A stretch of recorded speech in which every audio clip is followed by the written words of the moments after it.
Hello, friends, and welcome to another Miami baseball game brought to you by RedHawk Radio. Stephen Perkins with me today, Bennett Wise. We are here at McKee Field at Hayden Park, beautiful Oxford, Ohio. Saturday afternoon baseball, nothing better, Bennett. Yeah, a little bit of a chilly day. Balls probably won't fly as far, but with Zach Spears on the mound for the RedHawks, it'll be a good one. Absolutely. So exciting finish yesterday. For those of you who missed it, we did not have the call, unfortunately, but 8-7 walk-off for Miami. They've been playing well as of late. They're looking to roll with that momentum and keep it up for the weekend. And yeah, Parker Maspin getting the walk-off single last night, scoring Ross Haffey. Really exciting game. They gave up a little bit of a lead there. Then Miami had the lead 5-2 for the longest time, but Toledo was able to battle back. But great team win there by Miami last night. Yeah, so Miami has improved to 14-8 on the season. They're 3-1 in the MAC, so they're doing pretty well. 6-2 at home, 6-5 on the road, so they definitely shine here at McKee Field. I had a nice sweep last weekend that we were in the booth. That was against Ryder, for those of you who might have missed that one. So pretty excited here today. Should be a good game. Close one yesterday. Toledo likes to battle with Miami in several sports. I think we're really comparable as schools athletically, so an exciting finish to the basketball season between the Rockets and the RedHawks as well. Zach Spears taking his final warm-up pitch here. Just about game time, 12:01 on the East Coast. And yeah, you were mentioning before Toledo and their comparable sports to Miami. I mean, their baseball team has had a really tough schedule so far, playing Iowa, LSU, had a 2-game stint with Georgia. So they're just really looking to kind of get on the board here. They've had a tough schedule, so they're looking to take advantage of that in MAC play. Well, Zach Spears takes the mound. It's number 24, Trace Hatfield, at the plate for the Rockets.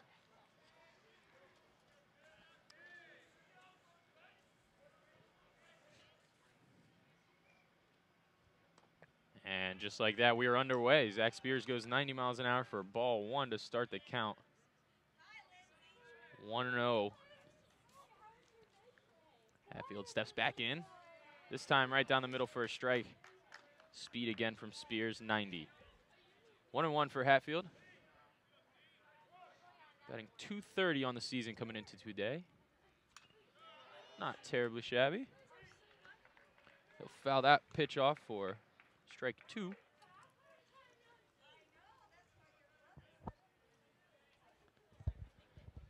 And here's the 1-2. Foul deep right field, drifting farther and farther towards the parking lot. 1-2 again. Spears grabs rubber. Takes the sign. Leg kick, fire. That one hit shallow right field, drifting towards foul territory, stays in, and easy catch there for the right fielder, Dallas Hall. Great starting batter there by Spears, really showing his command, getting that speed up in the 90 for the fastball, and he's been successful with it all year. You know, has a 2.08 ERA, 7th ERA in the MAC, and it's just been this Miami bullpen that's been really hanging with and helping their wins. So one down in the top of the first. First pitch fouled back behind home plate. That's Brad Boss at the plate for Toledo. .224 on the year. Left-handed batter. Wearing number 12. So Spears up 0-1. Comes back with some speed. That one hit squarely to the second baseman. Routine field. And the throw down, out number 2 for the RedHawks in inning number 1.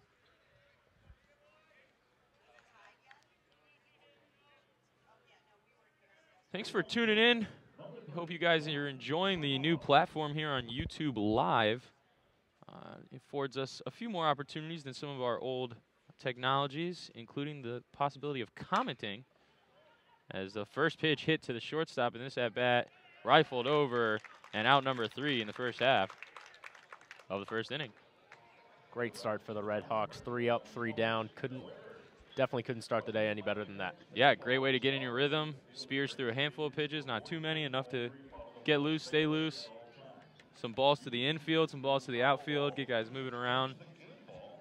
Yeah, really nice little warm-up half inning for the RedHawks there. 3 up, 3 down. And Spears has just been such a great pitcher all year. 42 strikeouts, leading the team, and just the team in general doing well in the bullpen. Like I mentioned earlier, just they lead the team. They lead the MAC conference in ERA with a 3.87. Well, top of the lineup coming up for the RedHawks is going to be Hall, Elvers, and Haffey today. Dallas Hall, the right fielder, making that first catch, and Haffey, the first baseman, on a couple of those plays. So already loose. We'll see how it goes for him.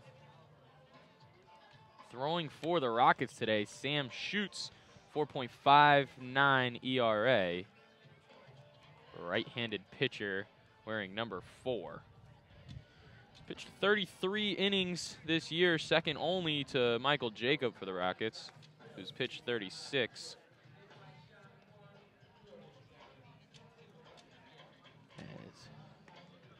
Looks like Shoot has a couple more warm-up pitches. Starting to warm up a little bit here in Oxford. The sun's poking its head out between these clouds. Overcast day, about 40 degrees in Oxford. Wind moving around a little bit. Sometimes northern out right towards center field, and other times sort of a north-northwest angle. See if it'll carry any balls past that 400 marker in dead center.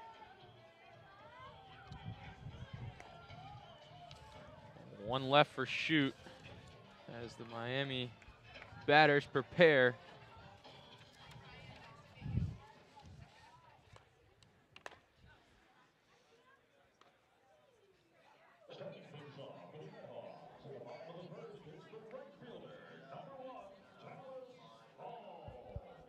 Well, you heard it over the loudspeaker first, but Dallas Hall, the right fielder, steps into the box.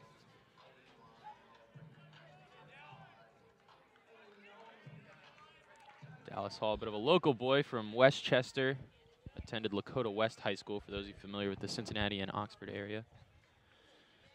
First pitch to him, hit hard right over the third baseman's head. It's going to be a base hit into left field. He's rounding first, and he'll hang out right there on the corner. So leadoff single on the first pitch for Hall. What a way to start for the RedHawks. And Hall's just been doing that all year in the leadoff spot, batting .400 for Danny Hayden's squad. So good start for him today. I love the aggressiveness, too. No taking pitch one. If you like it, you swing on it. He did. So number 27, Cal Elvers, the outfielder from Springfield, Illinois, steps in with a runner on first.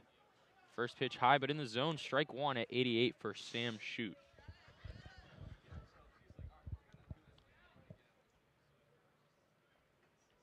Elvers takes a sign from Coach Hayden down the third base line. 0-1, he's down now. Shoot high and inside. Missed a little bit with the curveball there, 74. Couldn't get it to drop in the zone.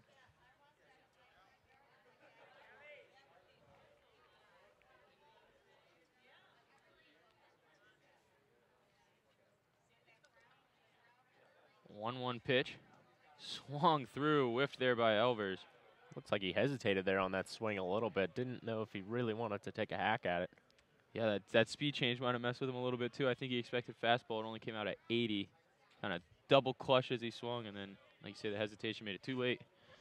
So he's down 1-2 now. Elvers with the runner on first. No outs still here in the bottom of the first inning. Here's the pitch. That one's chopped down to the second baseman, and fielder's choice, he'll go to first, so moves the runner nonetheless.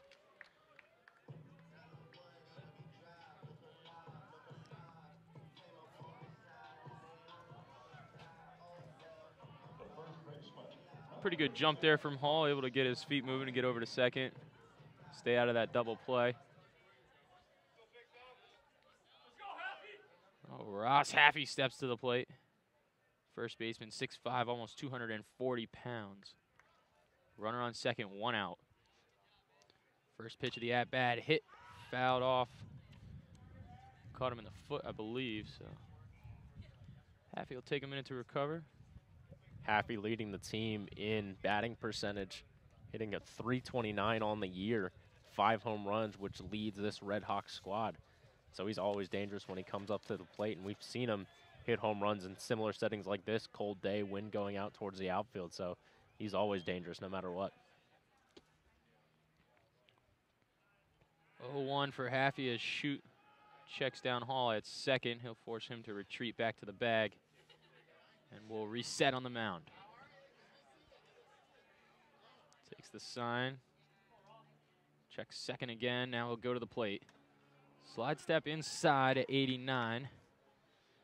So Haffey back to even. 1-1 now the count.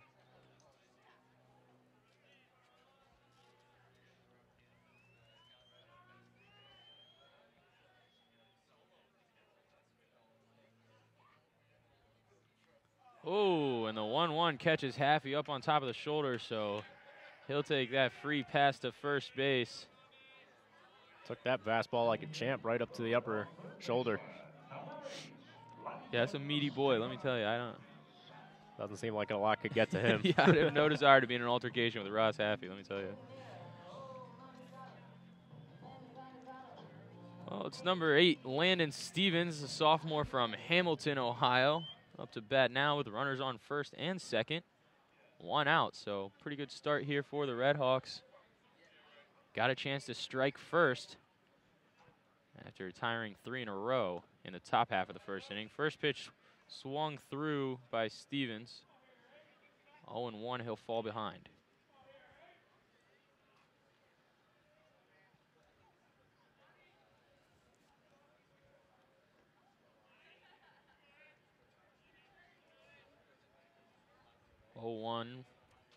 Shoot, looks down a second. Having a lot of fun with Hall out there. But losing some command at the plate, I think, in return. Yeah, it's always kind of a distraction to get out of your rhythm, especially checking on runners. And Hall, no fiend to run there. I mean, he's 7 for 8 on the year for stolen bases, so he's always somebody you should check on. 1-1 belted hard down the left field line. I think it's going to be just foul. It is. But a pretty good stroke from Stevens nonetheless. Not sure it would have had the distance, but it would have been close. 1-2 for him now.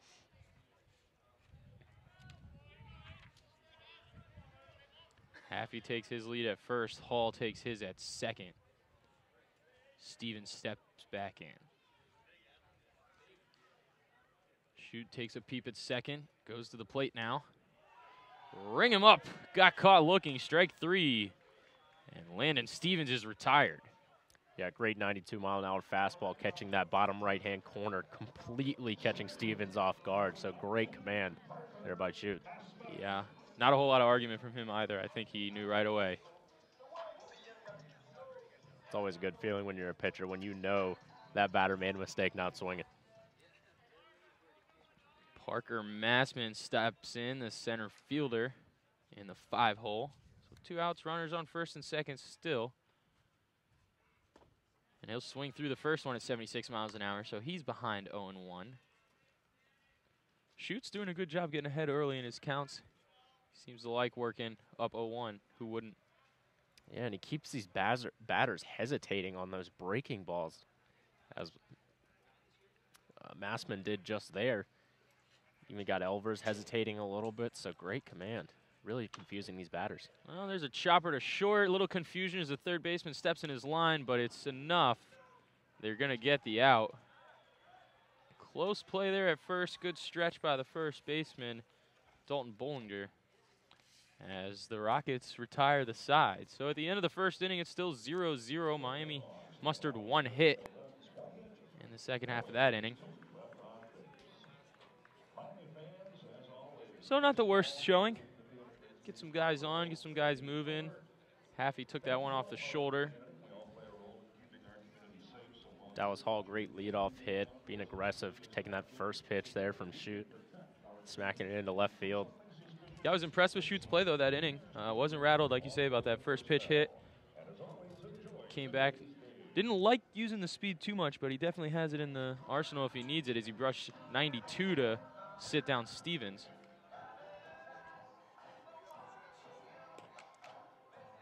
Zach Spears heads back out to the mound for the RedHawks, going 1, 2, 3 in the first half of the first inning. Get some balls in play. 2 warm-up pitches for him left. It's going to be Ross Adolph in the 4-hole, the center fielder, left-handed batter for Toledo. 322 coming into this at-bat. One of the better batters on this Rockets squad. He had 90 at-bats and still hitting 322, so he can be a threat, always get on base. Yeah, he's from Findlay, Ohio, not too far from Toledo. Pretty close out there altogether. You ever been up there, Bennett? I have not. Consider yourself lucky. I've not traveled around Ohio too much. Big, quick history lesson. Michigan and Ohio went to war over Toledo back in the day. Yeah, I mean, Michigan won. Well, so now we got stuck with Toledo. So first pitch of the second inning from Spears, belted down the right field line. Back track wall. Goodbye. So the Rockets strike first with a solo shot from Ross Adolph. And Adolph absolutely cranked that one off the right field light post. Got about halfway up there. So these cold conditions not phasing him as he destroys that one. Yeah, that light pole might have saved a window at the Miami Inn. 7th home run for him on the year now. So great start for in the top of the second period for the Rockets. So no outs, nobody on. Spears steps back in and delivers a strike.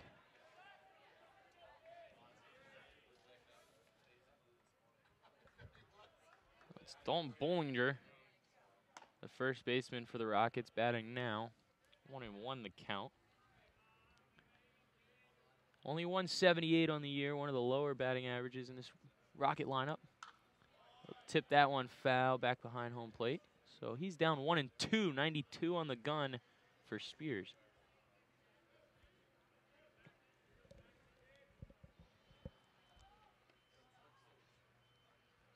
Here's the 1-2, just a bit outside.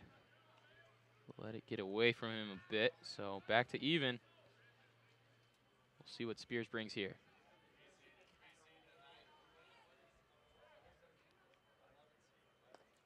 Low and inside, never even close, so full count now.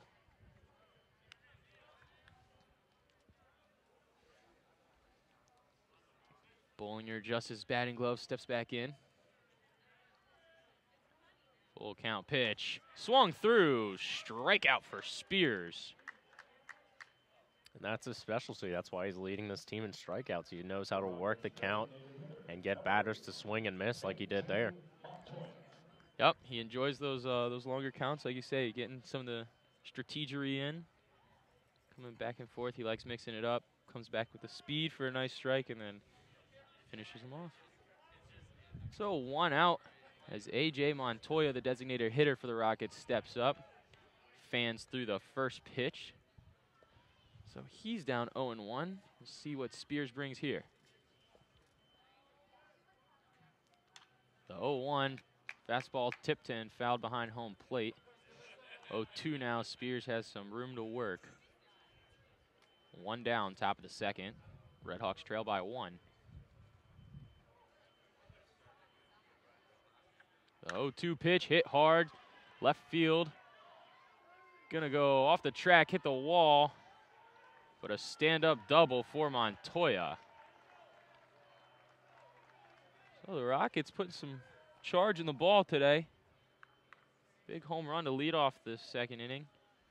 And then a nice deep double there with 1 out. So runner in scoring position now for Corey Tipton.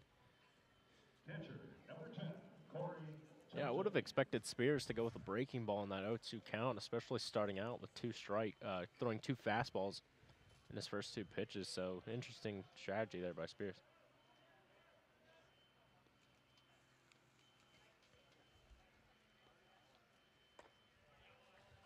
Oh, first strike in there for Spears. First time for him working with a runner on the base pads today.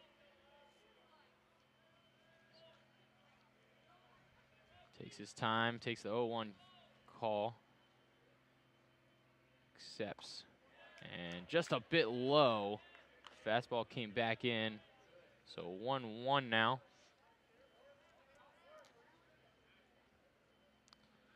Montoya on second. Tipton at the plate. Spears glances down at Montoya, goes to the plate. And that one's in there for a strike. 91 miles an hour on the gun for Spears. Coming back with the fastball. He's been liking the heat today. Yeah, Tipton got him on the check swing. 1-2 now the count as the wind picks up a bit in Oxford. Checks Montoya, goes to the plate, chopped softly, and that one will rebound back into the Miami dugout. RedHawks with the red tops, white bottoms, script M Miami hats, also red. Toledo Rockets, blue tops, gray bottoms, blue hats.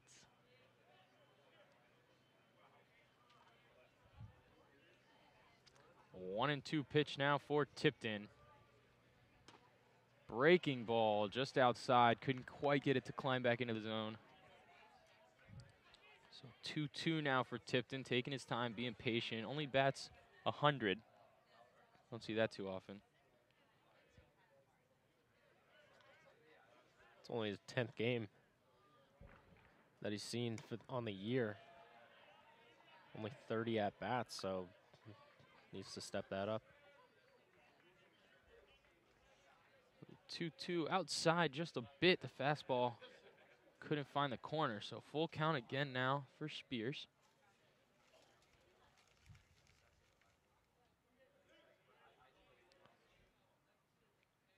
Throws down to the Rockets catcher, who's going to take this one deep to left field. That one's going to go foul.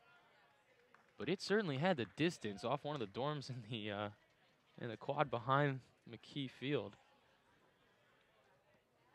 I love the location of this baseball field, right in the middle of campus. You can see the Farmer School of Business, a couple of the dorm rooms, those red brick buildings. Yeah, fortunately, my dorm room faces out towards the outfield, so I occasionally can watch a game or two out there while I'm doing homework. Unbelievable. Not a bad location. So the full count pitch fouled off again down the left field line. Tipton steps back in, left side of the box for him. Montoya still on second. One out. Spears checks to Montoya. Kicks, fires. And this one's going to be fouled down the right field line. So Tipton staying alive, making contact, keeping Spears honest.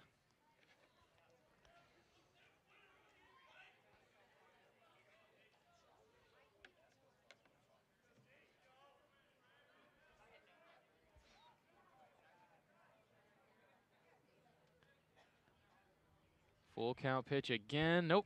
Spears going to step off, gather himself.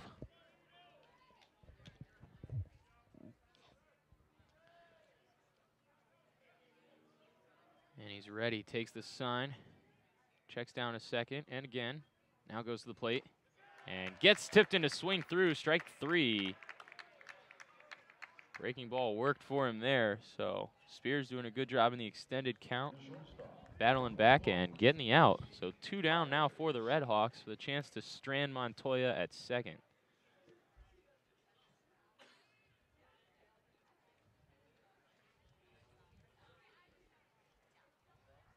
It's going to be a little bit of a mound visit here by pitching coach Matt Davis.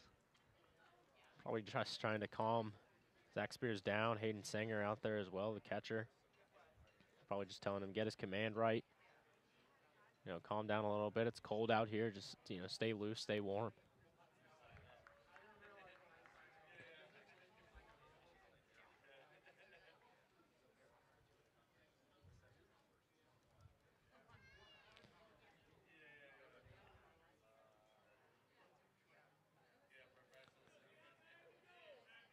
So back to normal here on the mound for Spears. First pitch of this at-bat, low and in the dirt. He's throwing down to the left-handed batter, Chris Myers, shortstop for the Rockets.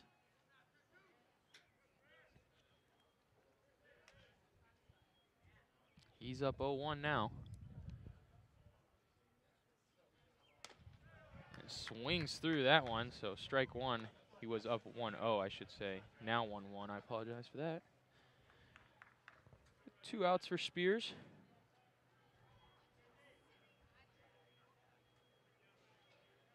Takes his time, grabs the sign from Singer. 1-1. Fouled right back towards us. Off the netting. So 1-2. Spears is up with a chance to close out the inning.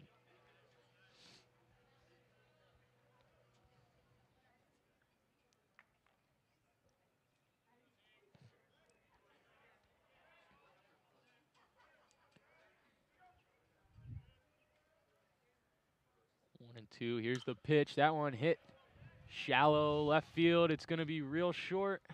And great job coming in and making the catch there, left fielder Brooks Urich.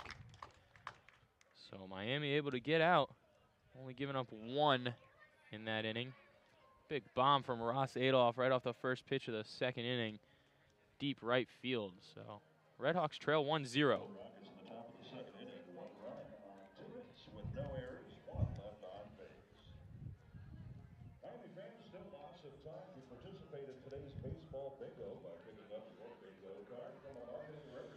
Well, pretty good start. A little slow, I think, here today, but to be expected.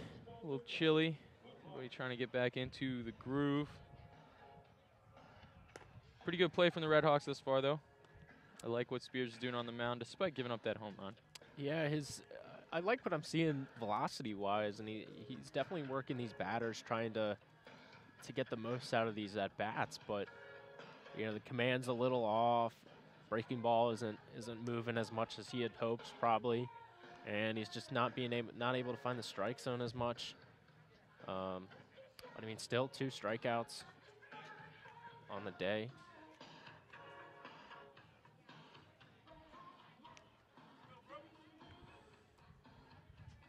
So up for the RedHawks is the catcher Hayden Singer, followed by Brooks Urich and Will Vogelsang.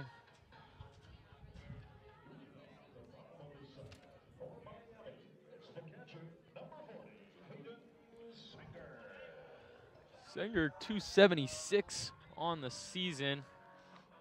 Right-handed batter. Takes his time. Final practice cut, and he will step into the box.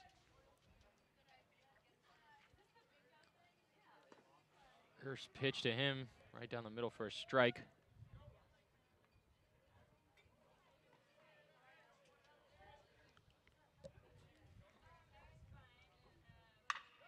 And the next ball hit deep left center field. Good enough for a base hit there for Singer. Bobbled in the infield, but no problem there for the Rockets, corralling. Holding Singer at first. It's another leadoff single for the RedHawks.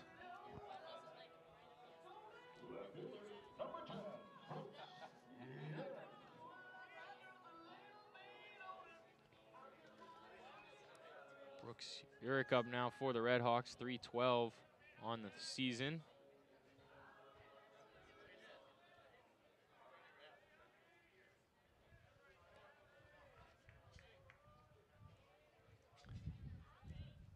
And the 0-0 pitch to him, rocketed right back up the box, so Sanger moves to second. Urich will take his spot at first, the transfer from Regis.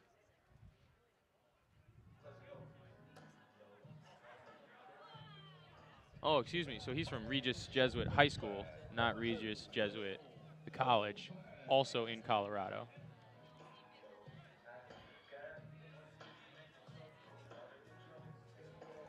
Good 1-2 start there for the RedHawks this inning. Runner in scoring position with no outs. Up to bat, Will Vogelsang. It'll be interesting to see what Coach Hayden does with Vogelsang here, try and hit a pop fly and advance the runners, or lay down a bunt, a sacrifice bunt, and advance those runners. Vogelsang. Oh, wow. So Vogelsang stepped into that one and took it off the shoulder, but the catcher's going to say the umpire's going to say he did not make an effort to move out of the way. So RedHawk faithful got a little excited. Looked like we were going to load them up for free, but Vogelsang steps back in. 1-0 the count. Vogelsang, one of the more crafty bunters, so I thought maybe he'd lay one down, try and just advance the runners. Yeah, we saw a lot of small ball when we were here a few weeks ago. Vogelsang a big part of that. I love that style, man. Watching teams manufacture a run.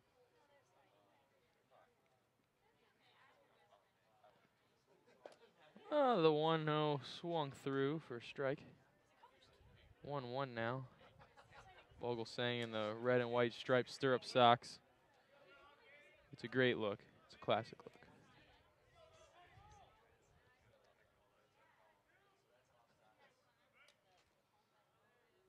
So the 1-1 from Schutz. Due up here. So quick turn there from Schutz. Threatening Sanger down at second. No throw made.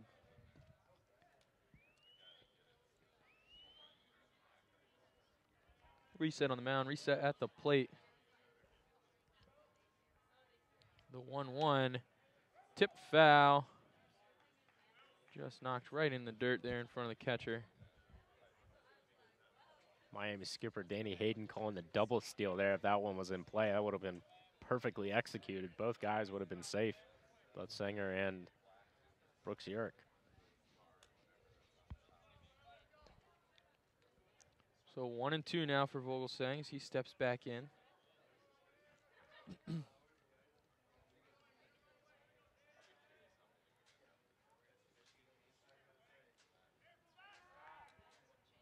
Check down Sanger again, forcing him to slide back into second. Nothing wrong with keeping those runners honest.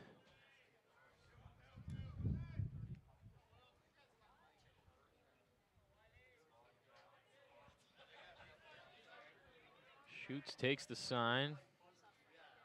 Takes a look at Sanger, and he'll go to the plate. High and outside. Good eye by Vogelsang to take on that one. 2-2.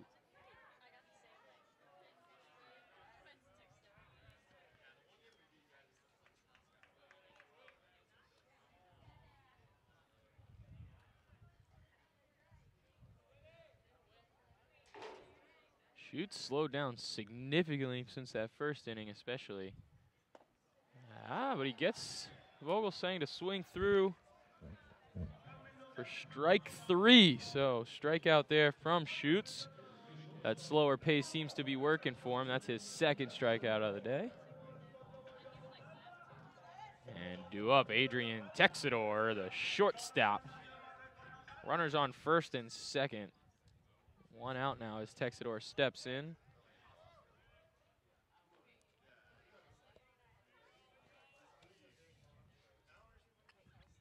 Schutz goes to the plate. First pitch good for a strike.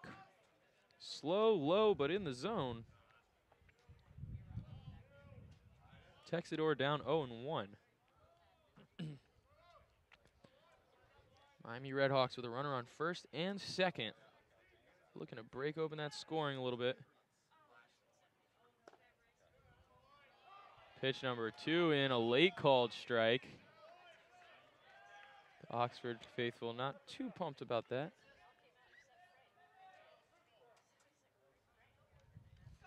So 0-2, Texidor is down now. RedHawks trail 1-0, bottom of the second.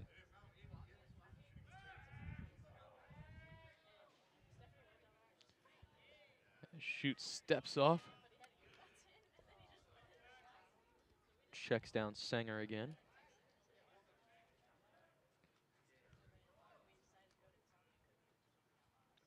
0-2, well outside.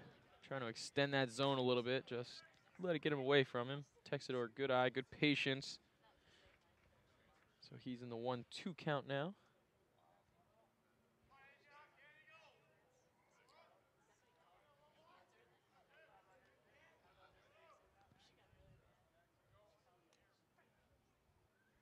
Here's the pitch, and ring him up. Texidor takes 3 strikes in that at-bat.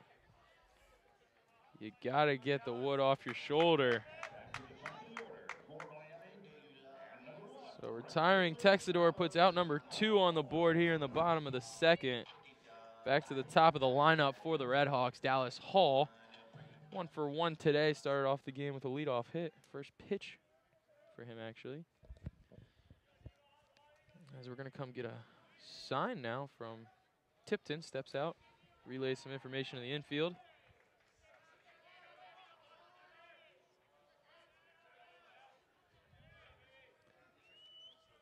Fresh count here for Hall. He'll take the first one for a ball.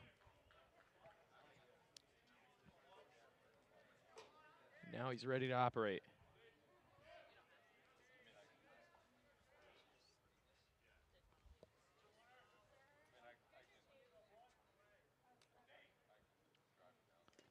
That pitch swung through by Hall. Change up at 80 miles an hour.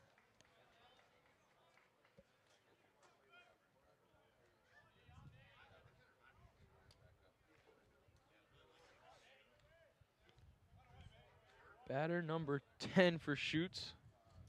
Pitch number 27 on the way here at the bottom of the second.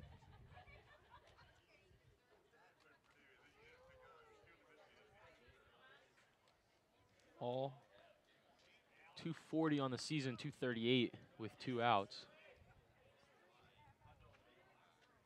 And he belts this one, and it gets through the gap, misses the shortstop. They're going to send Sanger home.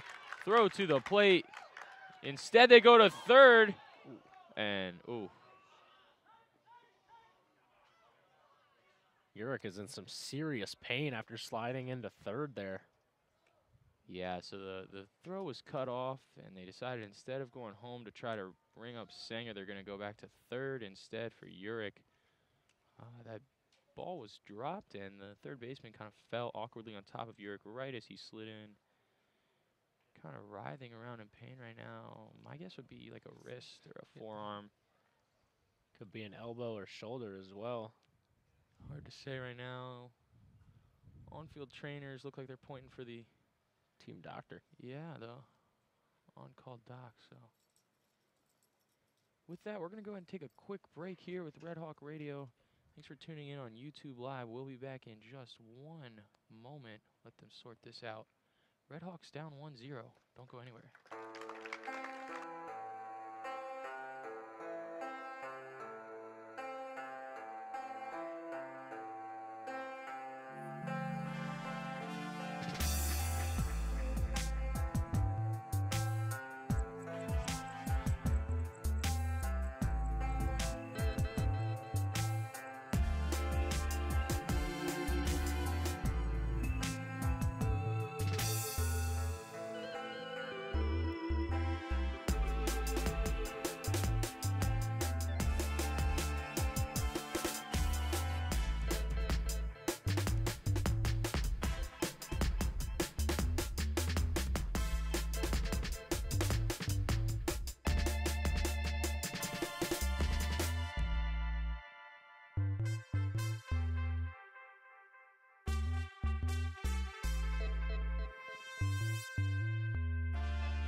Welcome back. Stephen Perkins with me today. Bennett Wise. We apologize for that quick break. Urick is out. In his place, Kyle Winkler, number 13 for the RedHawks. So he'll take his place at third base as a base runner currently. So RedHawks back on the board. Hopefully Urick is okay, being tended to now by the medical staff of the RedHawks. But back to baseball. First pitch in for a strike to Elvers, the designated hitter for the RedHawks. RBI hit there for Dallas Hall. Able to bring in Sanger, so RedHawks tie it back up. 2 outs, runners on second and third. Elvers swings through the second pitch of the at-bat as well. The off-speed caught him. So he's down 0-2 now. Base hit here scores at least one.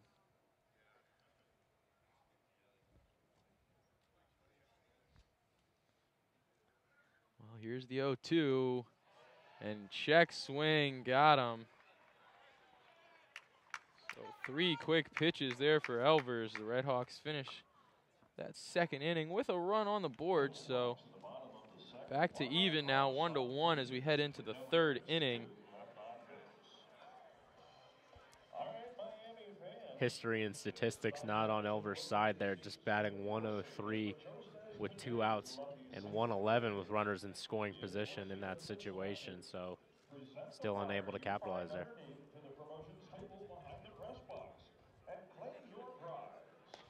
RedHawks 4 hits now on the day. Dallas Hall 2 for 2, pumping his average up to 250 on the year. Good for an RBI as well.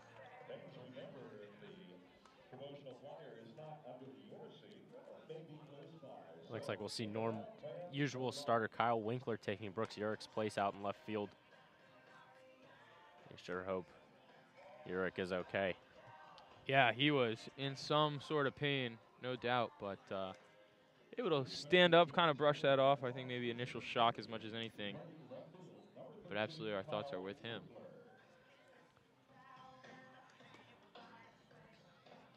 Last warm-up pitch and the throw down to second complete for the RedHawks, so they'll take the outfield. Toledo Rockets step into the box. Second baseman, number 7,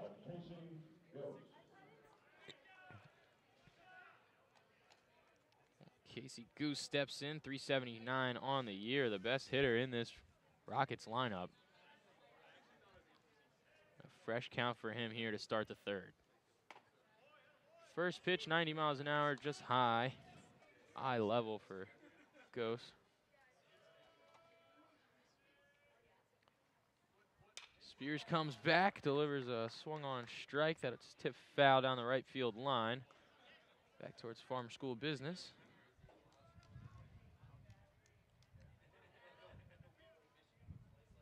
The 1-1 from Spears as he continues to deal quick is going to be a bloop out, drops just over the shortstop, short of center field. So a base hit to start off the Rockets. Runners on first.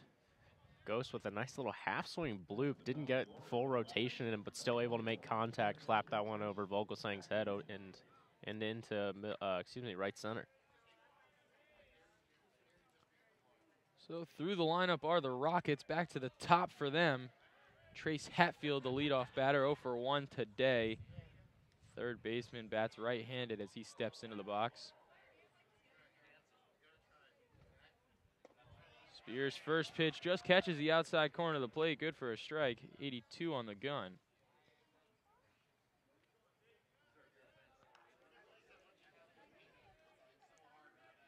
So the 0-1, Spears ahead. You know how he likes to deal in this situation. Misses that one, trying to extend the strike zone a little bit.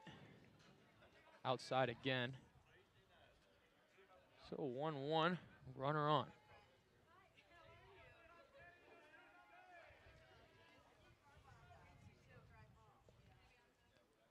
Pitch from Spears, swung through, 88 on the gun for him, so Hatfield falls behind again, this time 1-2. They're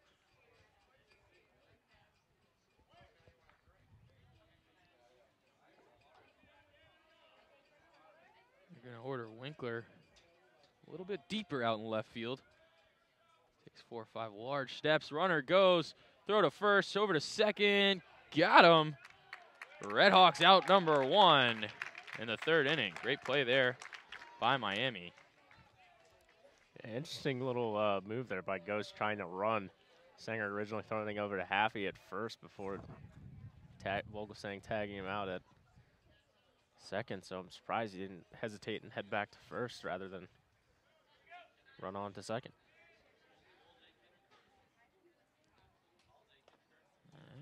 Pitch outside, so 2-2. Yeah, that whole play a little strange to me. When you've got Spears staring you down at first, you have to wait until he goes to the plate.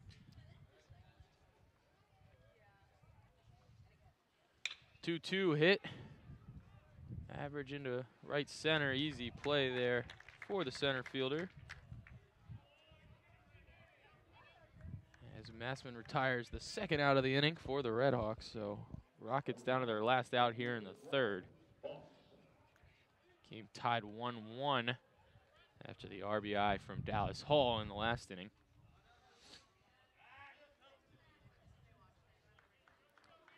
Stepping into the box, number 12, Brad Boss.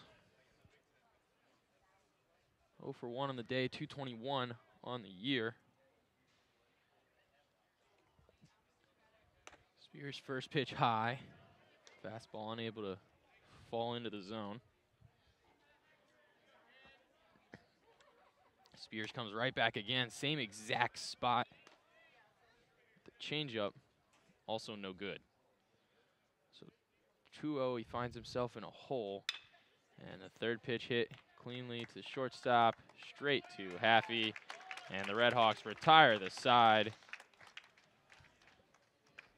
And in the middle of the third, RedHawks tied 1-1. Good defense from them in that inning. Able to battle back despite giving up the hit, catch that runner stealing. So due up for the RedHawks, the big man Ross Haffey, followed by Landon Stevens and Parker Massman. Behind them is the catcher Hayden Sanger. So some big bats up for the Hawks. We'll see if they can capitalize here and take their first lead of the night. RedHawks trying to ride that wave of momentum after last night's walk-off win, beating the Rockets here 8-7. They'll play today and then again tomorrow at 1 p.m. to round out that Easter homestand.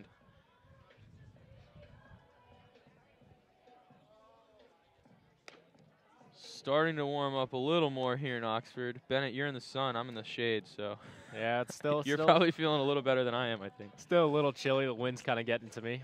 Not used to the wind chill from where I'm from, so just trying to cope with it and stay as warm as I possibly can.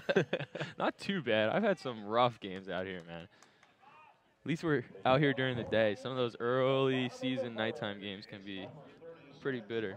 Yeah, and that's probably why they moved that game today's game from 4 o'clock until now. It could be a little bit of inclement weather later tonight, but still, it'll be cold.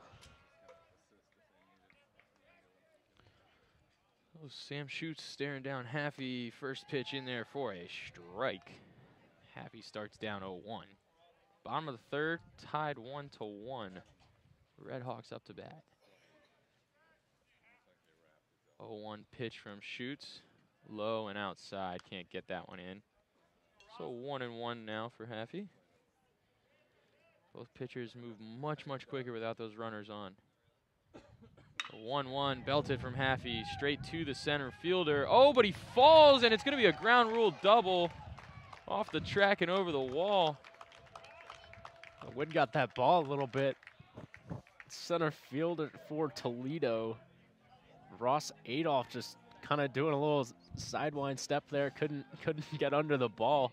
Kind of tripped on his own feet there. Yeah, he forgot if it was left over right or right over left, I think, but took a tumble.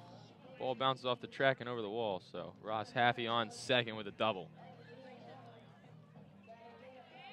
Good way to start. Haffey just dominating this year, 338 batting average, always reliable. Started all games this year for the RedHawks.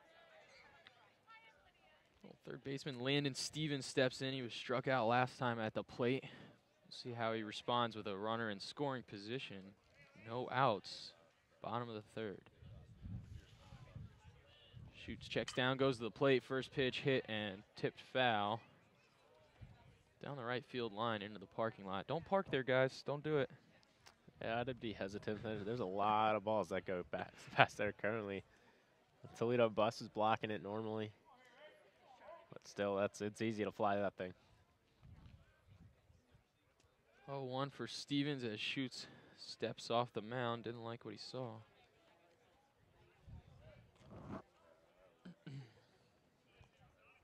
Tipton sends him the sign. Schutz accepts. Takes a look at Haffey, and he'll go to the plate. That one hit hard by Stevens. Back to the center fielder. Again, unable to make a grab at the wall. Goes hard into the wall.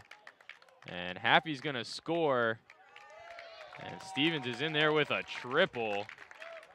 But unfortunately, center fielder Ross Adolph still down out on the track. So his outfield will collapse on him out between the 375 and the 400 sign. With that, we will go ahead and take another quick break. Thanks for tuning in. Don't go anywhere. RedHawk Radio.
Welcome back to McKee Field at Hayden Park.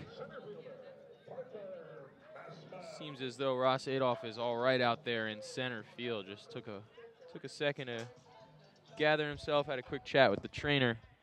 He's back in position, so. Stevens recorded triple with an RBI. Good to score.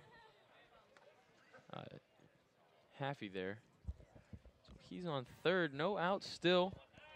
First pitch for Parker Massman, ball, second one a strike, so 1-1 the count now for him.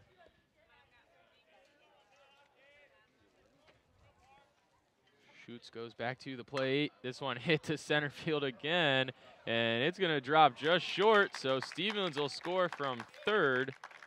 Massman heads to first, and Miami has found their groove. Ross Adolph out in center for Toledo, getting the last three bats. Last three balls hit his way, so seeing a lot of action. Still trying to recover, but a great little short blooper into center there by Massman. Yeah, he's having a tough time right now out in center field. Up to bat now, it's the catcher, Hayden Sanger. And runner goes first to second. Throw down in time. Dodging skills not enough there for Massman. He tried to swim out of the tag, but they'll ring him up. Caught stealing. First out. Massman didn't seem like he got the greatest jump there either. Looked a little delayed. As soon as catcher Tipton started making the throw, he checked down. Massman checked down towards the catcher, but he was already getting ready to throw, so he knew it was going to be close. Well, second pitch in for a strike as well, so Sanger finds himself down 0-2. My, how the turntables.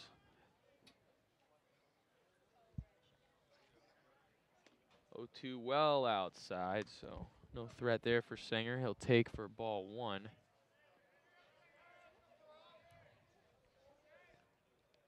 1-2 the count. Just a little slap out there into right field. Avoids the second baseman, finds the gap. So a base hit for Sanger. And the RedHawks are back on the base pad.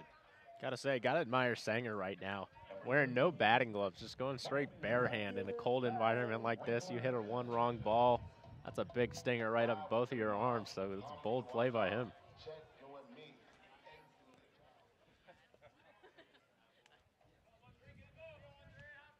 So Sanger on first as Winkler steps in for his first at-bat of the game, replacing Brooks Urk, who was hurt running into third earlier.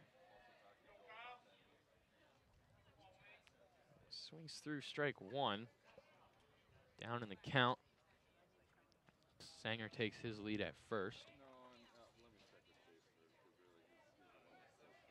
Shoots will take a gander over that way. And now he'll go to the plate. That one chopped to third. Easy play to second, across to first. Throw not in time. So the Rockets unable to get that double play, but one out nonetheless. Catch that lead runner at second. 2 outs now for the RedHawks. Runner on first as Will Vogelsang steps up to the plate.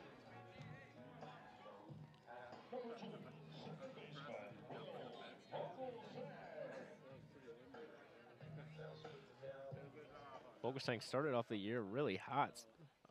Really was in the mid 300s in his batting average. Tapered off a little bit now, just batting .284.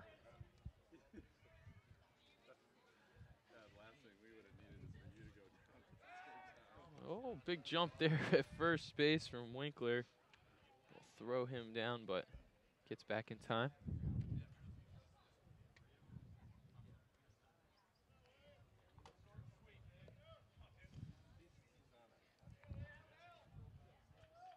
So Vogelsang steps back in, fresh count for him.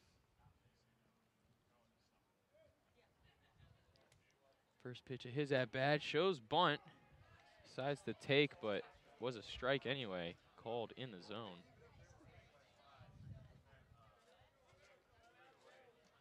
0-1 now for the right-handed second baseman.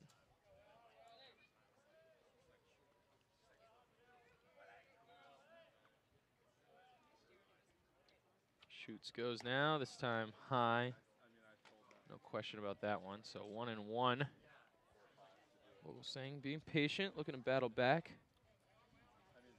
Doesn't have any problem extending those counts and working a pitcher.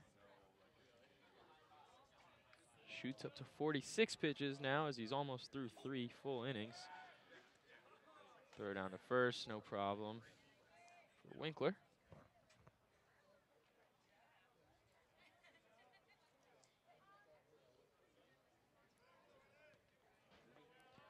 So shoots, grabs rubber again, takes the sign from Tipton, accepts. Checks down Winkler. And again, now he'll go to the plate, this time high. Tipton bluffing throw down to first after receiving that ball. 2-1 now. Vogelsang finds himself ahead.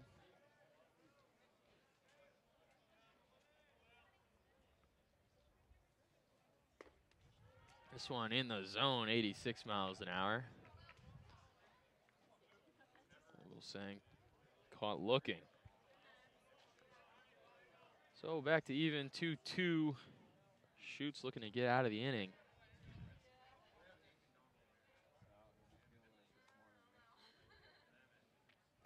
And that one in the dirt, well outside, so full count for Vogelsang. Back and forth, strike ball, strike ball.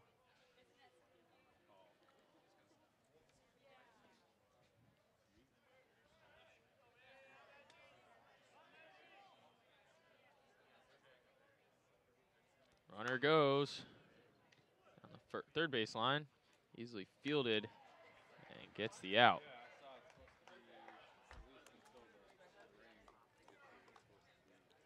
Trace Hatfield doing a good job getting the throw across to the first baseman, Bollinger. And the Rockets finally send the RedHawks back to the dugout, but not before giving up 2. Tough inning out there in center field for Ross Adolph. He's up second in the lineup here in the 4th inning, so we'll see how he responds at the plate. Took a bad tumble that let Ross Haffey capitalize on a ground rule double, and then again, took a weird fall, and I think the ball actually hit him as he was trying to make a catch at the fence. He bashed in that fence there, got injured, stopped play for a little bit. I mean, it's when running into that wall with that kind of speed, and it's a chain link fence with a metal bar down the middle. So, I mean, that hurts. that will not feel comfortable. He'll feel that one in the morning.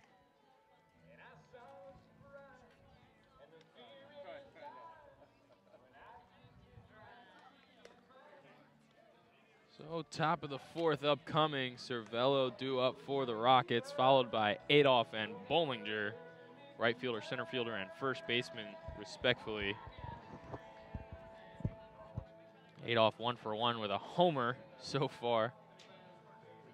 Bomb to right field, probably 360 or so at least. Had the distance for another, I'd say 40 or 50. Easily. Right off that right field light pole. Calls time now.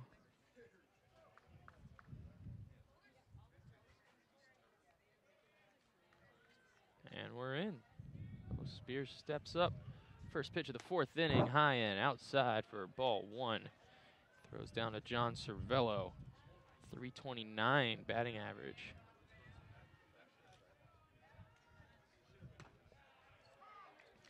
Battles back with a strike, so 1-1.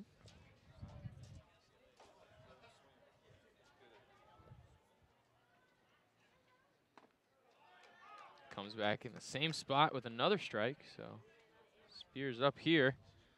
A couple of fastballs, we'll see what he brings.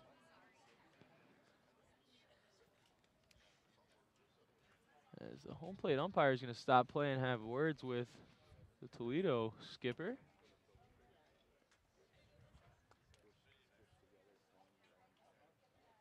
Not 100% sure what the issue was, but he does not seem happy. Third base coach going to come in for the Rockets, and we'll have a quick discussion behind the plate. Probably a little bit of arguing, maybe a little bit of a sideline warning almost. Mm-hmm. My thoughts exactly.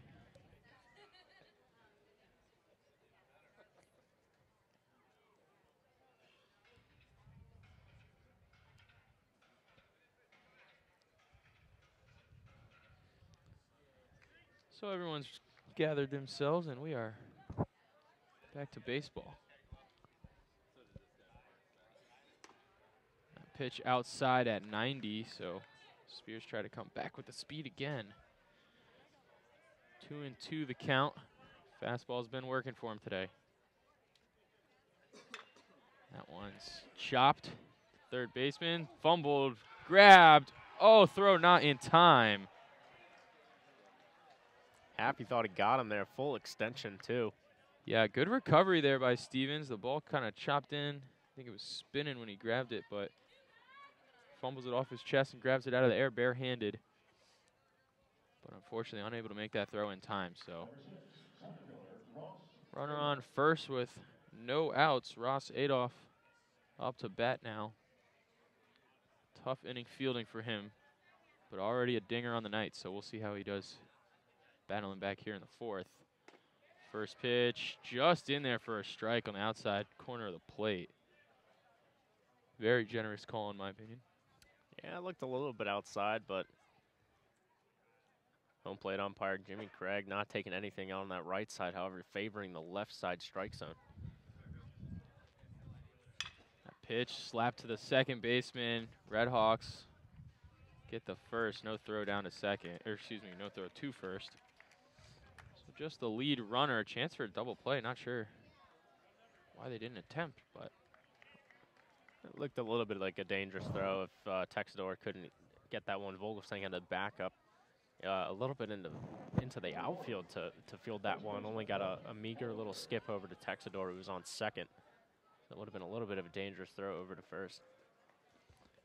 Yeah, not a great jump there either for Vogelsang. Ooh, first pitch a little wild, hits the dirt before the plate.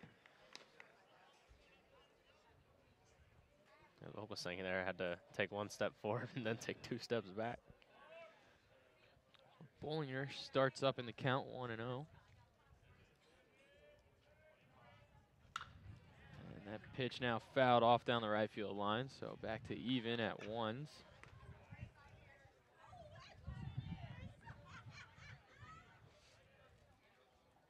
Bollinger steps in again. Spears takes a look down to first. Goes to the plate, high. Can't quite get it to drop in, so ball 2. 1 out here, top of the 4th. RedHawks lead the Rockets 3-1 at home. Throw down to first, as you might hear the wind picking up a bit. Sun is moving higher and higher, though, so weather is temperamental as ever this season. Yeah, I haven't really had a lot of warm days yet. Definitely not feeling like baseball season. It is not, as Spears gets Bollinger to swing through on the 2-1, so 2-2 the count for him now. Spears checks down to first. 2-2 fouled off directly behind home plate, so. Staying alive, Dalton Bollinger, only batting .174 on the season, the first baseman.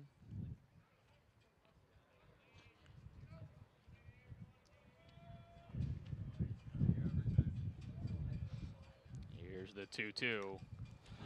Foul tipped again, just getting enough on it to stay alive.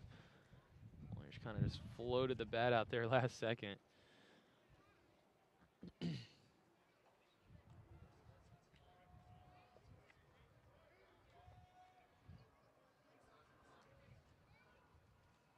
Spears pitch hit cleanly to Vogelsang. Vogelsang come in and step on second to grab the 3rd out.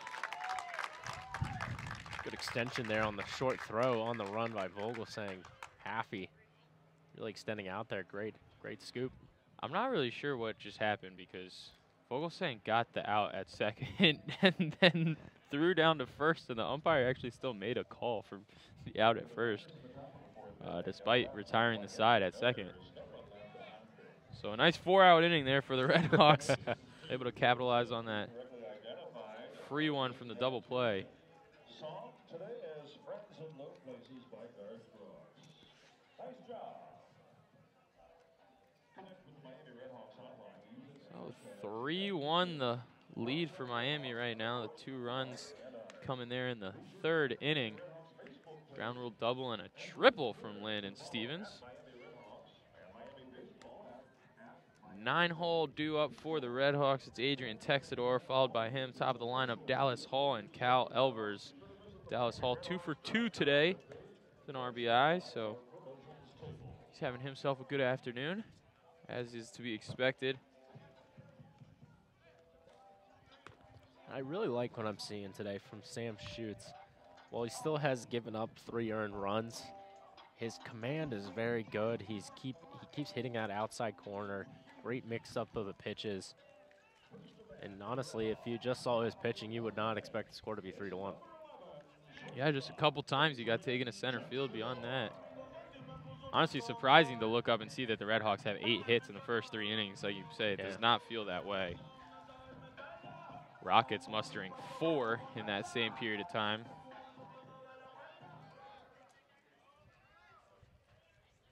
Texador steps back in. He had a tough at-bat last time around. Wow, so Texador takes one off the elbow, and they're going to keep him in the box. Saying again that he did not make enough of an effort to get out of the way of the pitch. So 1-0 jump for Texador. Thought he might have got a lucky break.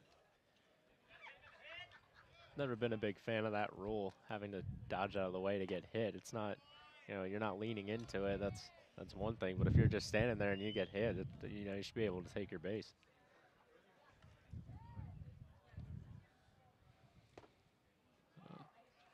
Texador takes for a strike, 2-1. Did not swing in his last at-bat. Struck out on 4 pitches. 2-1, swung on there, but tip foul behind home plate, so his 2-0 lead now diminished to a 2-2 count.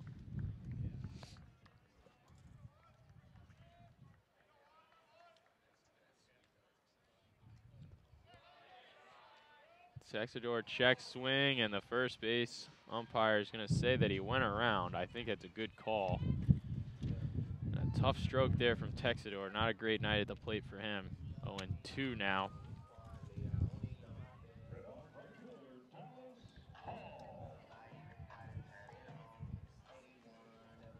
So Dallas Hall up to bat again. 2 for 2 on the day with an RBI, batting .250 even on the year. Tried and true leadoff hitter for the RedHawks. Takes first pitch inside, 71 miles an hour. And I like the aggressiveness by Dallas Hall. Not afraid to swing. We saw that in the his first at bat, just swung on the first pitch.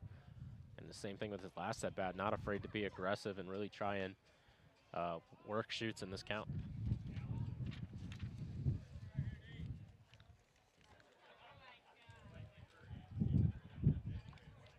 2-0 pitch, just in there for a strike, so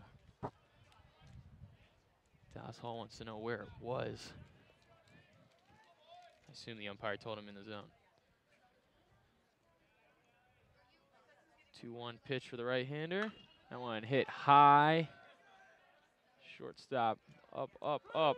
It's tough to catch those sometimes. You can lose them. That one just hangs and hangs. Dallas Hall almost to second base by the time it finally drops in for an out. Shortstop Chris Myers doing a good job staying under it, keeping his eye on it. So strikeout from Texador, pop fly out there for Dallas Hall. RedHawks find themselves with 2 outs, no one on, kicking off the 4th inning. Cal Elvers takes his first pitch for a strike, 87 on the gun, so shoots bringing the speed. Second pitch of that bat in the dirt. Cal Elvers only batting 100 with 2 outs. As is the case right now. 1-1 count for Elvers. They're going to call that one in the zone.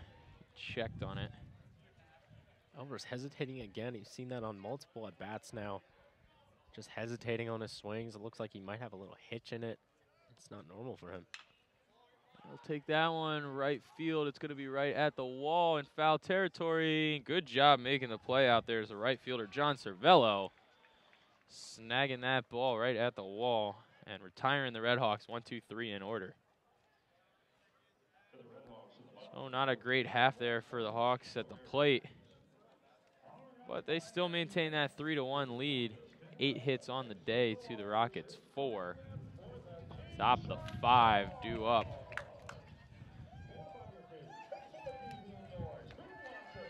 It's T-shirt promotional time here at McKee Field at Hayden Park in beautiful Oxford, Ohio. Wonderful spring, not spring day. It was 31 when I woke up this morning. Yeah, it's a little chilly out here. Wind's picking up. Temperatures have climbed to about 50, I would imagine, somewhere in that range. What we got? Currently reading 46. I'd say it's about right. Wind chill making it feel a little bit lower. Ball's still flying in the park, though. A couple of them have gotten out.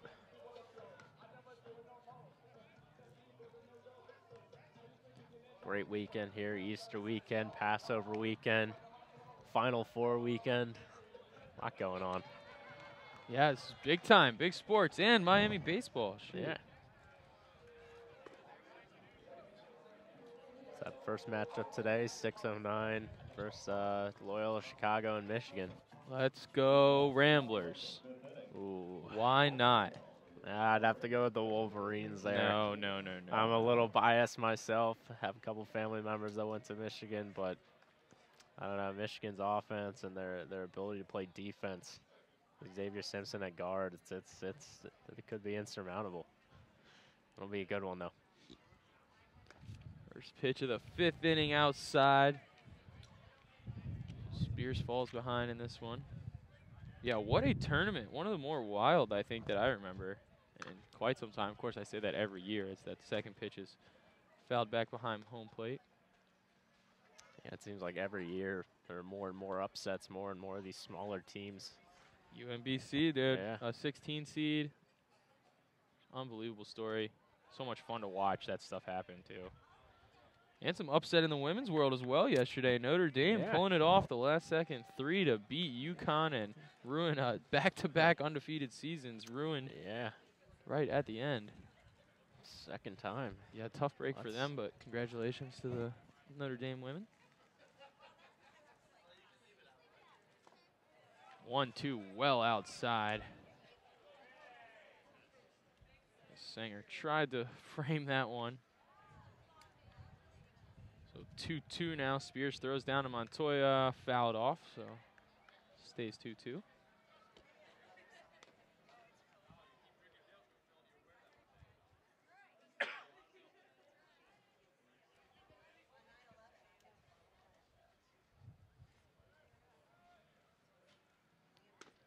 Two pitch in there for a strike, so Spears retires Montoya, his third strikeout of the game.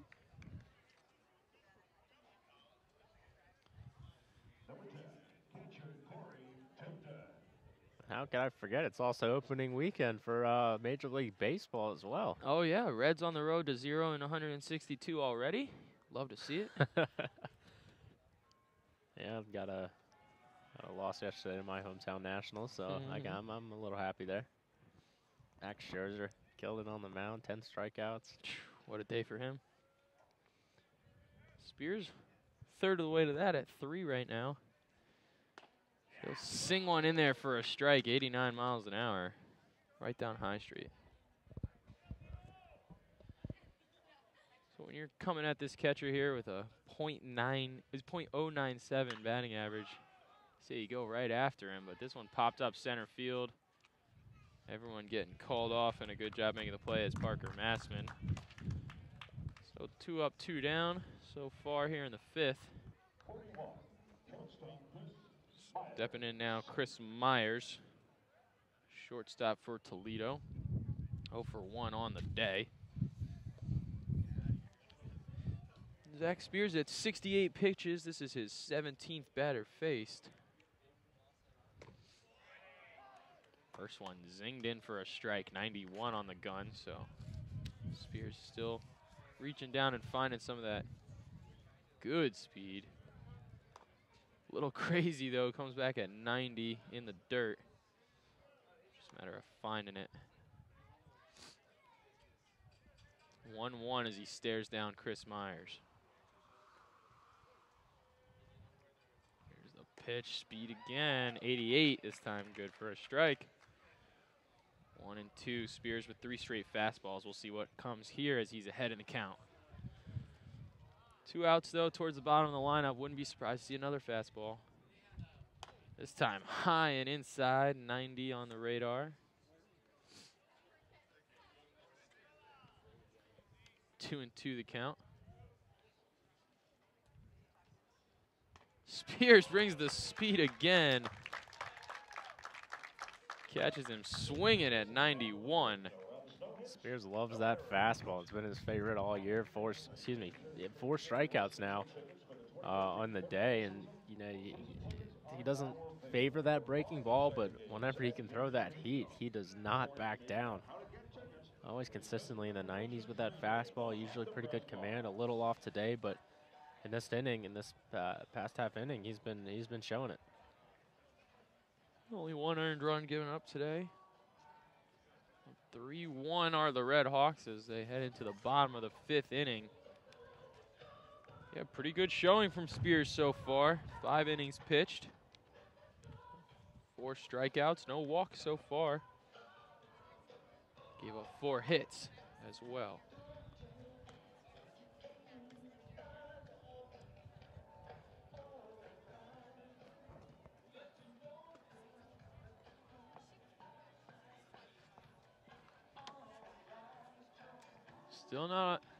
Still no movement in either bullpen, so starter's still good to go for a little while.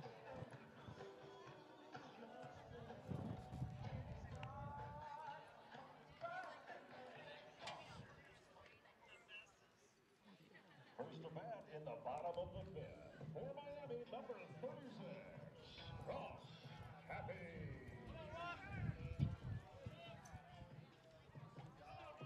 Ross Taffy steps in. He's 1 for 1 today with a run. It was a double. First pitch of his at-bat inside, off speed.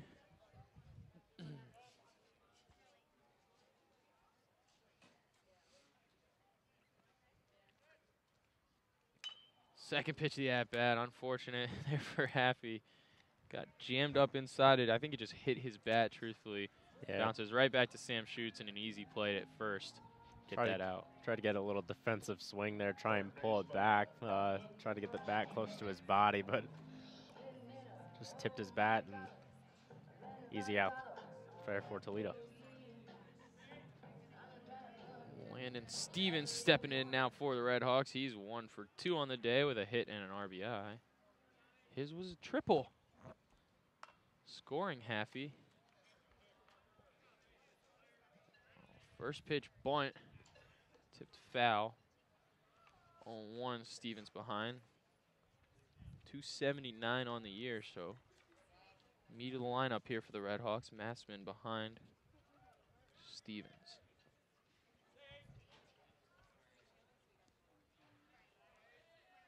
Stevens steps in, takes ball 2, down by his ankles.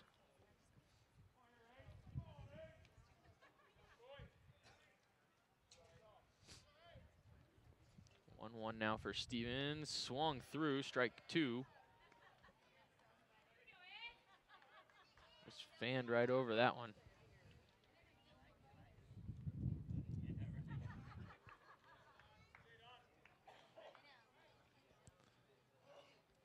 One and 2 for Stevens. Hit high. Might get in the infield. Yep, coming back in now. First baseman calling off the pitcher and doing a good job making the catch there, Dalton Bollinger. Oh, 2 outs for the RedHawks. Still up 3-1. Bottom of the 5th as Parker Massman steps into the box. 1 for 2 today, also with an RBI.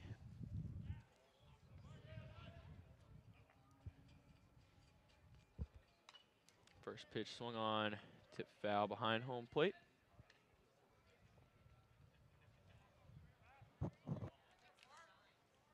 Oh, and 1 now for Massman.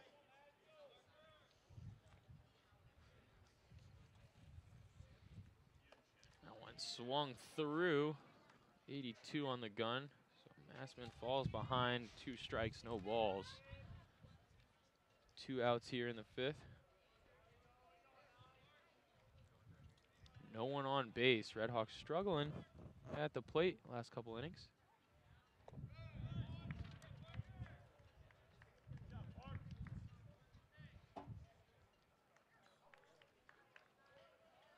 One and 2 now.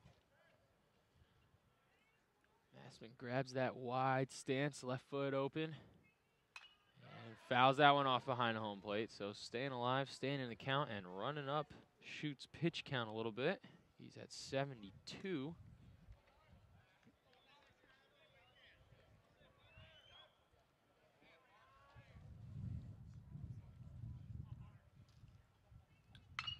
Massman hit deep center field.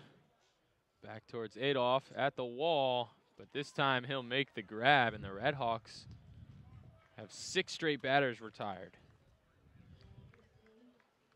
So at the end of the 5th inning, the RedHawks lead 3-1 here in Oxford, Ohio. We're going to take a quick break. When we come back, 6th inning action. Don't go anywhere. Thanks for listening to RedHawk Radio.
Welcome back to McKee Field at Hayden Park. Stephen Perkins with me today, Bennett Wise. You're listening to RedHawk Radio's broadcast of Miami University baseball as they host the Toledo Rockets.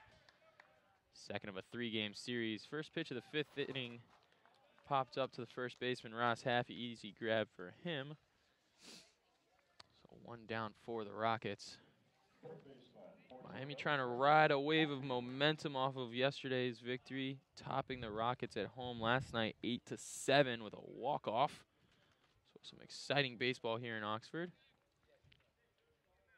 This one's still close today, 3-1 the RedHawks lead. That pitch belted down left field.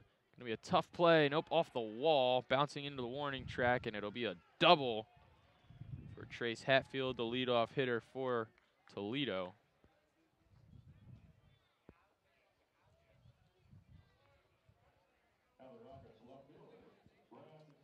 Oh, 1 out, but a runner on for Toledo in scoring position now as they trail by 2. Top of the 6th inning. Final day of March. Doesn't feel like it, but season's continuing to roll for the RedHawks. It is officially springtime, but looks like it could take a couple weeks before it truly gets here. Yeah, I've still got some convincing to do, I think. That pitch just outside, called ball. Could have gone either way.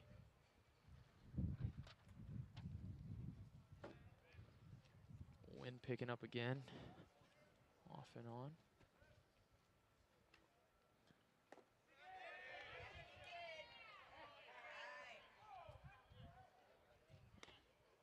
Wow, so they'll say that he swung through. Rockets not super pumped about that call. Oxford faithful helping that home plate umpire make that one.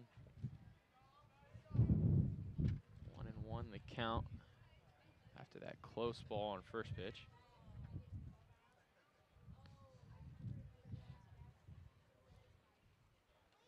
Which comes in right down the heart of the plate, off speed, 81 miles an hour. Great pitch there from Spears to put himself back up 1-2. 2 strikes. Let's see if he goes with that fastball like he's normally been doing. Yeah, would not be surprised at all. See him brush 91 or 92 here, really dig down. There's the pitch. Yeah, strong delivery, but swung through, pass ball, 3rd strike. So they'll throw down to first to get the out. Great job there from Sanger, keeping the runner at second, honest. Check the runner, go to first, get the out. So 2 down here in the top of the 6th. A little chatter over in the Miami bullpen. Looks like some throwers getting up and stretching, starting to get warm. Keep you posted on that.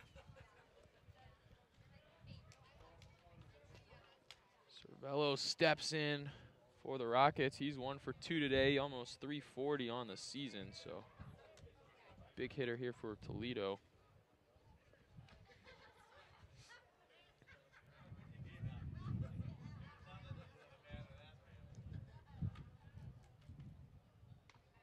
Pitch outside at 90, so fastball first from Spears.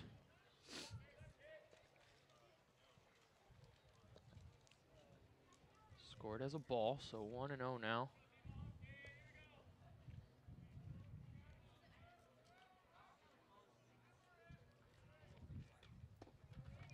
Cervello didn't like that one either, for good reason. Outside again. Home plate umpire still not giving him out anything on that right corner. And Spears loves that right corner. Yeah, especially against those right-handed batters. He does enjoy going outside, extending that strike zone, but not today.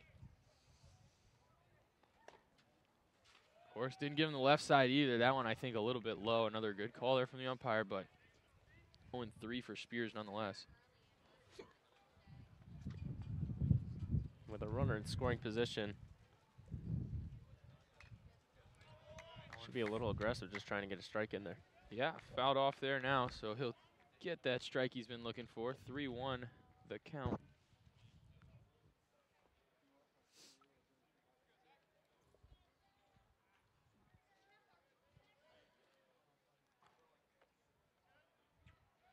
Spears to the plate. Low in the zone, so walks Cervello. That's his first walk of the day. Runners on first and second for the Rockets. 2 outs, top of the 6th. Ross Adolph due up now. Left-handed batter, 1 for 2 today. Been really picking up now. Yeah. Big home run for him in the second. He'll take pitch 1, so a good curveball there from Spears at 80. Drops into the zone.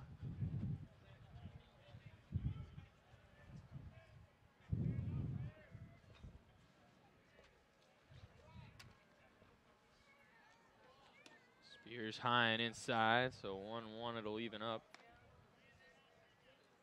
Spears isn't going to try and give him anything.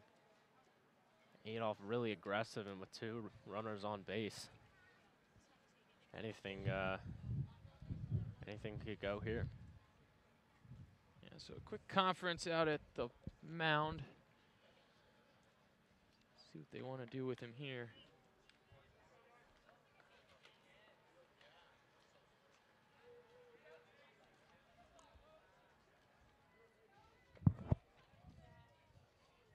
Spears grabs rubber. Everyone seems to be ready. Play is back in.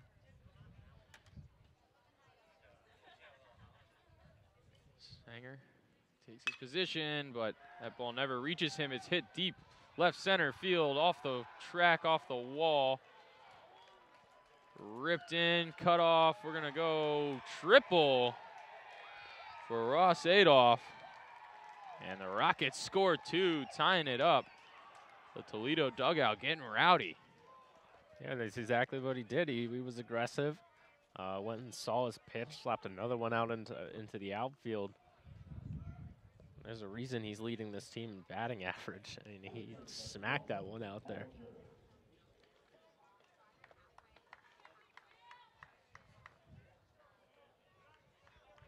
Ross Adolph 2 for 3 on the day now with a home run and a triple. He's got the 2 tough ones out of the way. Chance to bat for the cycle. First pitch of Bollinger's at bat, fouled into the right field stands.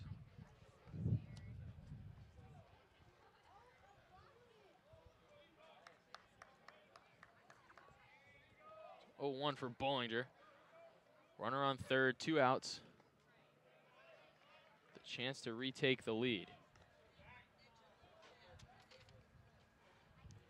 Rockets scored first in the second.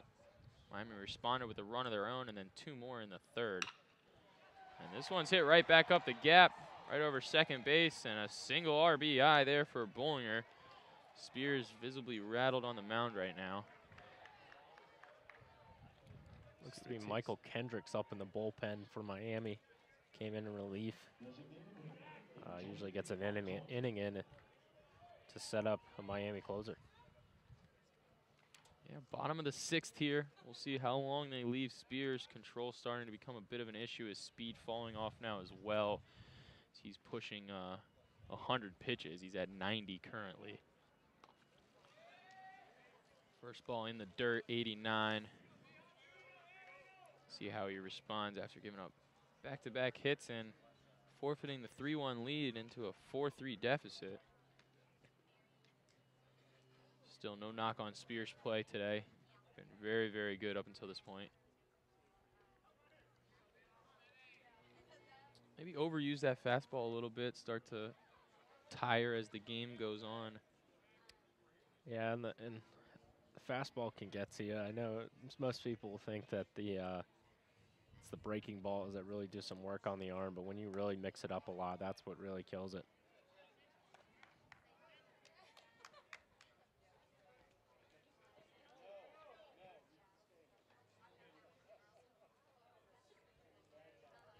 One down to A.J. Montoya, the designated hitter for the Rockets. The 1-1 pitch fanned over.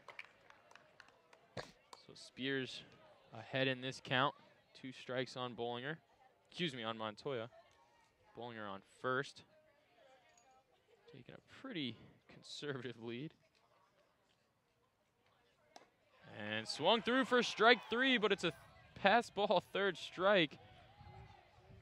Sanger, a little mental lapse there, allows the runner to move to second and the the batter go to first for free.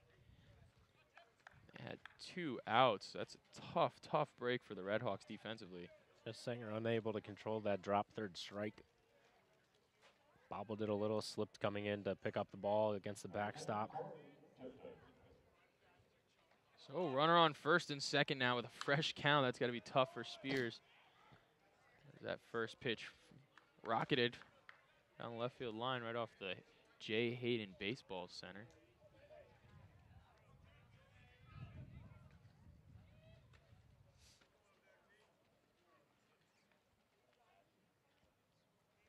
So catcher Kerry Tipton steps in, 0 for 2 on the day. Sanger having trouble with that one as well.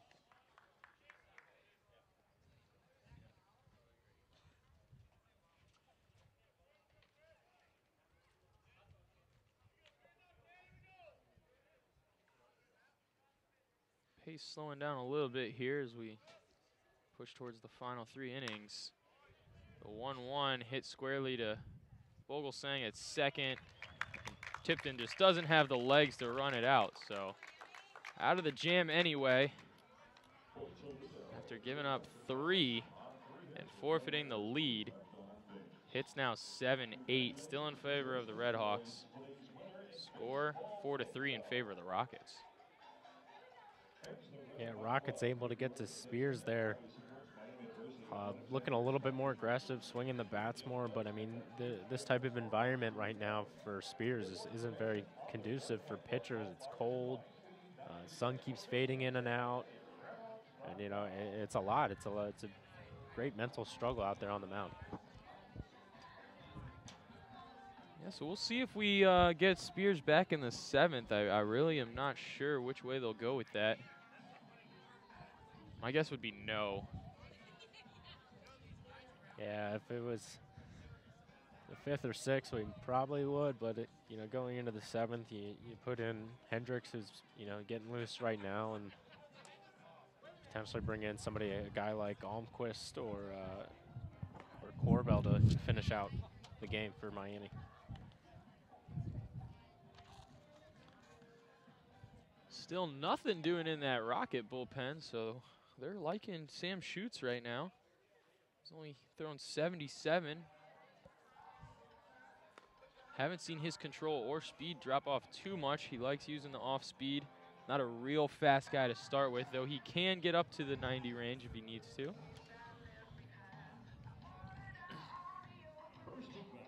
So the throw down from Tipton to second signifies that we are ready to go in the bottom of the 6th. It's Hayden Sanger, the catcher for Miami, up first. Batting an even 300 on the season. He's 2 for 2 today.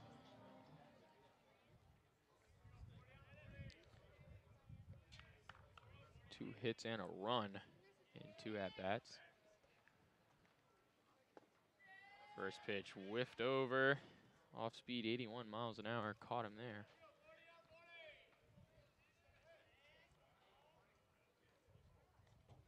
So, barehanded batter. Down in the count early, 0-2 now for Sanger as he swings through another. Same spot, same speed, just couldn't seem to find it.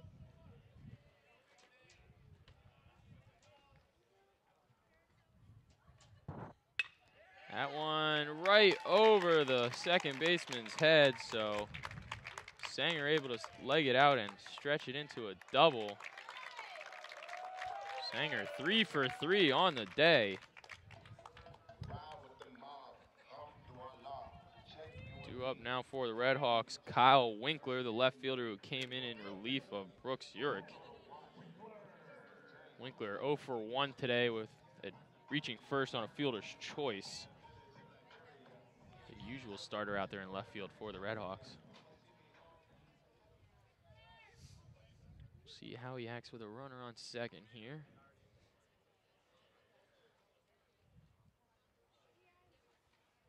Looking to bunt. And he hit himself with the bunted ball in fair territory. No, they're going to say he was still in the box.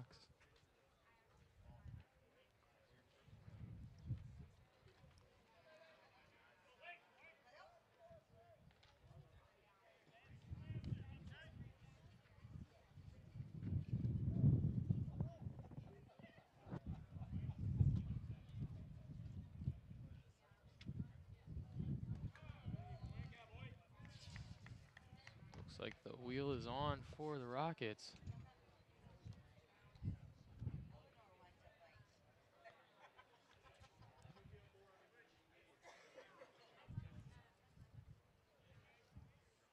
Winkler steps back in. 1-1 the count now.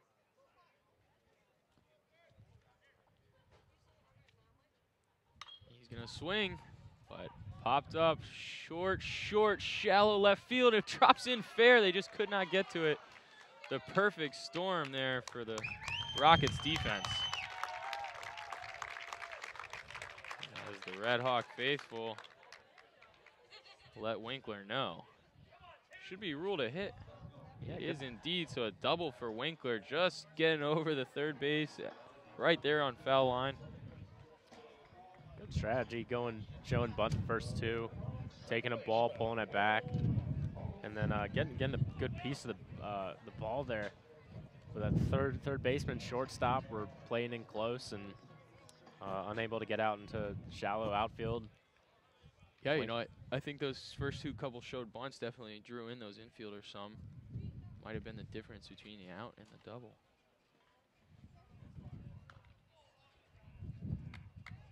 First pitch fouled on for Vogelsang, so he'll fall behind, but runners on second and third. We'll see how the RedHawks respond here with a chance to regain the lead back from Toledo. So that hit by Winkler, able to, with no outs in the inning, gets Will Vogelsang to really try and get something out in the outfield. Even lifting anything will score a runner. And he is too, stretching and reaching for that one, though it's well outside his wheelhouse. So Vogelsang struggling here, down 0-2. Ill-advised swing on that second pitch.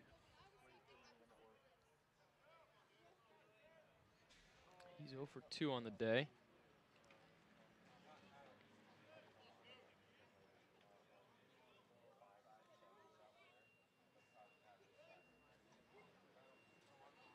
Here's the pitch, swung out of his shoes.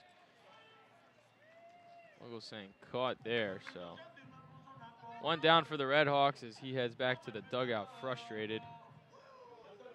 Texador steps up now for Miami. Texador batting .308 with runners in scoring position. He's a real contact hitter. Hopefully he can make some contact here and score another Miami run to tie this game up. Yeah, he's had a tough day at the plate so far. Did not swing in his first at-bat and was retired in his second as well.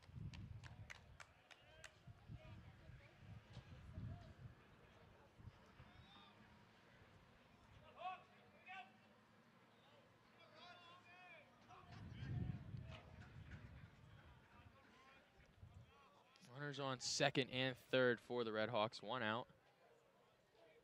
They trail Toledo 4-3. That pitch high in the zone. 1-1 the count now for Texador. Plant that lead foot and step back in.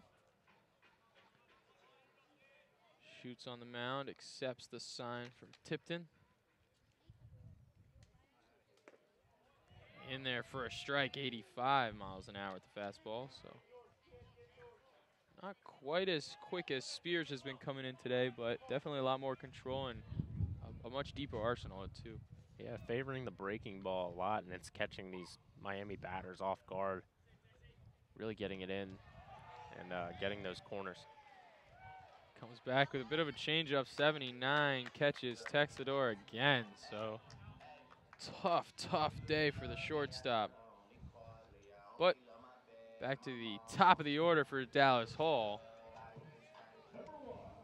He's having a good day, 2 for 3 on the day.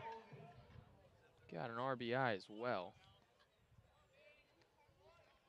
Yeah, and Miami could use another hit from Hall here, so see if his aggressive game plan continues. That one too high, misses for ball 1. Yeah, Dallas Hall 273 when batting with 2 outs, 217 with batting with runners in scoring position.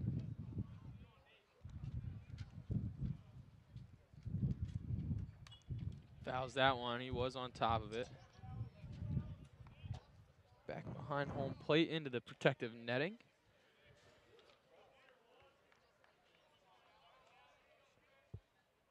One the count as we near closer and closer to the final 3 innings of this game. RedHawks still down by 1.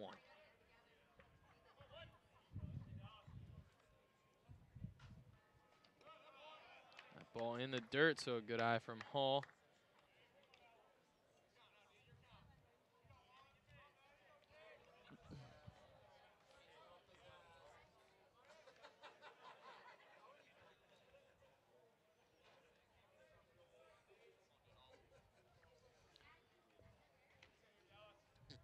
Hall steps in for the 2-1.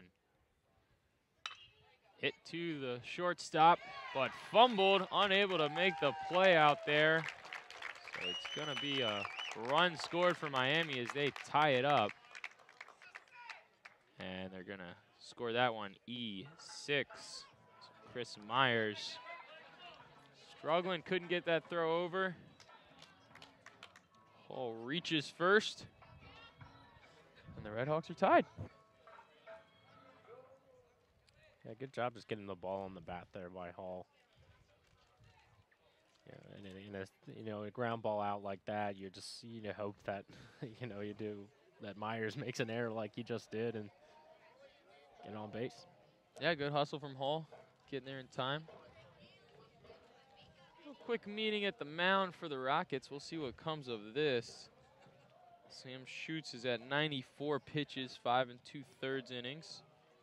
7 strikeouts on the day, but he has given up 10 hits.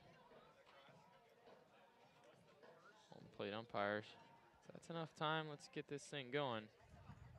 We're going to keep Schutz in. Just buy a little time for that bullpen. Can't tell quite yet which pitcher is warming up for the Rockets.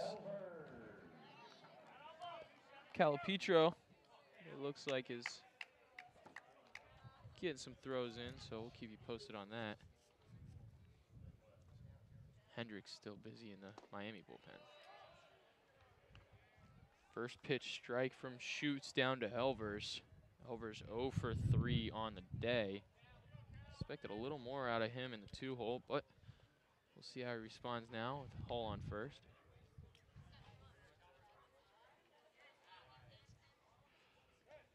That one in the dirt. Elvers takes for ball 1. Runners on first and third for the RedHawks. Winkler on third, Hall on first.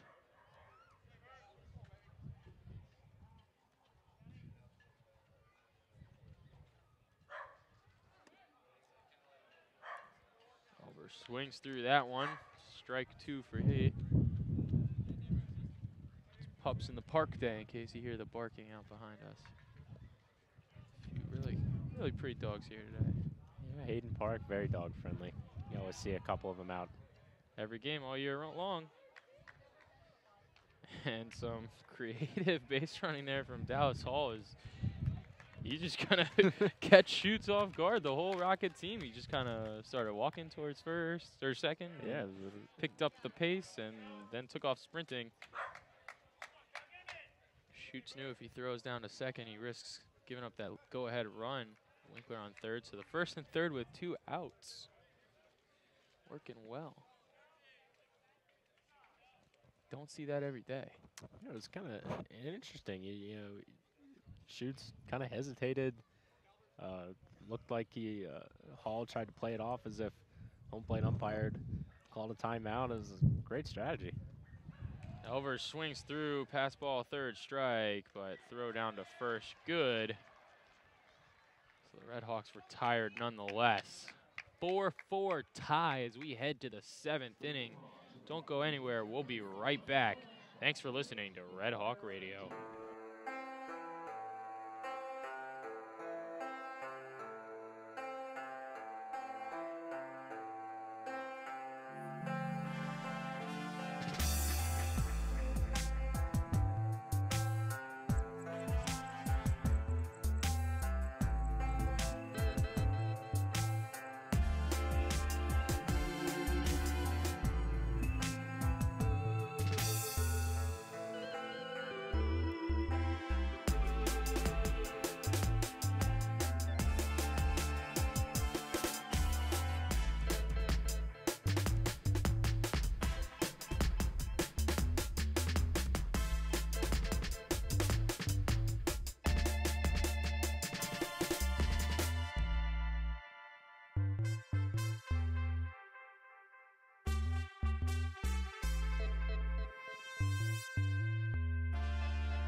Welcome back to McKee Field at Hayden Park. I'm Stephen Perkins. With me today, Bennett Wise. You're listening to RedHawk Radio on YouTube Live. Thank you for tuning in. Some beautiful Saturday afternoon baseball. If you're just now joining us, RedHawks even with the Rockets right now, 4-4. University of Toledo jumped out to the lead with a solo shot in the second. Miami responded with a run of their own in that same inning.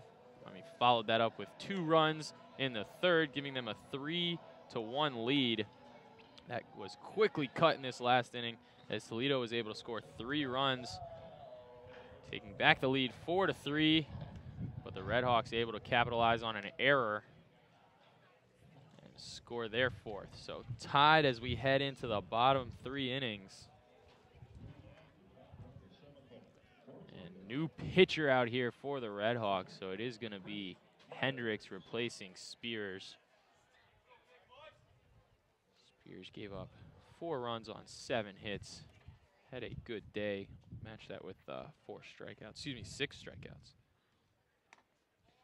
First pitch from Hendricks, a bit outside. 84 miles an hour on the gun.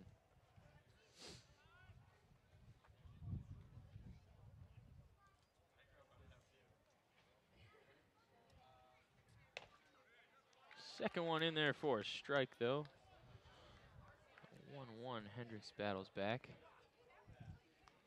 Hendricks usually a setup man, 3.60 ERA on the season. Likes these 7th inning situations. Foul ball back behind home plate into the construction parking lot. Some remodeling going on all the way around McKee Field right now, hitting some of those back parking lots and auxiliary buildings. Brand new dorms. Yeah, brand new dorms as always. And that one fouled back almost the exact same place. Left side behind home plate. And not enough housing in Oxford. I don't know if you knew that.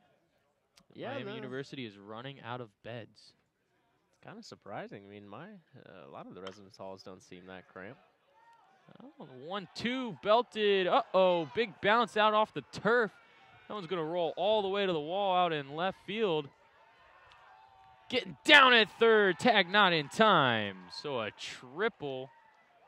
See if it's scored as an error, though. I don't know what to make of that, truthfully. So they are going to go E7, so a weird kind of slap hit out into left center, but spinning off, hits the turf outfield, and took a crazy jump right over the left fielder, Kyle Winkler. Winkler got a little generous on that, on the pop-up. No, excuse me, pop-up, not pop-up. You know, just bounced off the ground, kind of odd. Probably had a little bit of spin on it to caught Winkler off guard. So tough break for the RedHawks, giving up that third base right away. So no outs, runner on third for Toledo. Once you start getting to these later part of the game, those mistakes become more and more costly. Rockets shouldn't have any trouble putting together at least 1 run in this inning. Haffey in on the Grass down on first base, watching for bunt. That one swung through though, so 0-2 now. Gotta check that runner at third before going down to Haffey. On a ball hit in the infield.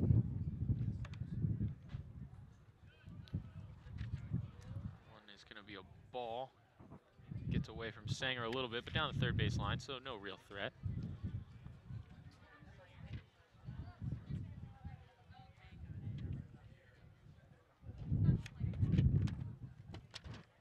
Wind picking up again as the cloud cover starts to slide back into Oxford.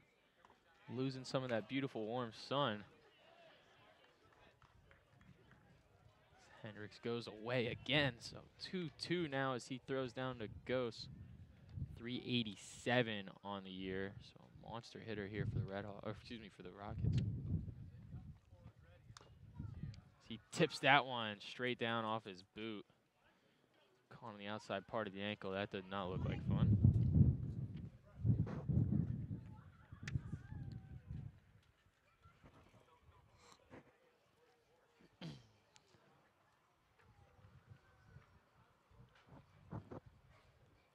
Ghost is going to take a second, walk that one off.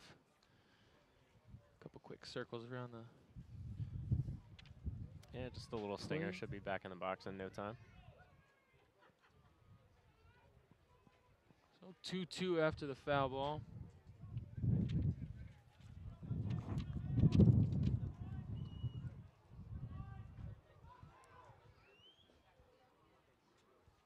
Hendricks takes the sign from Sanger, checks down to third, goes to the plate.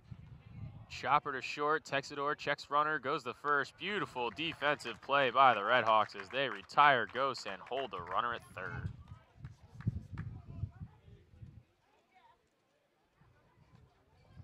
Solid play there from Texador. Hasn't been having the greatest night at the plate, so it's good to see him respond defensively and do the things he's supposed to be doing out in the infield. And Texador is always responsible, and you know, he's always making plays out at short, whether it's, you know, diving catches or, you know, just making smart throws over to first and keeping Goss on third.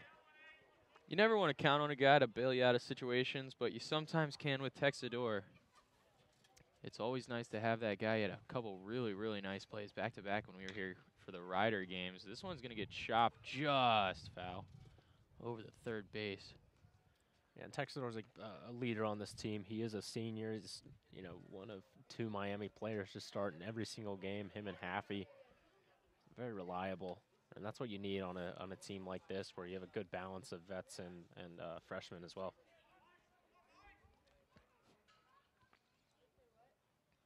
Hendricks comes in, another slap hit foul. Down the left base line, just a dribbler.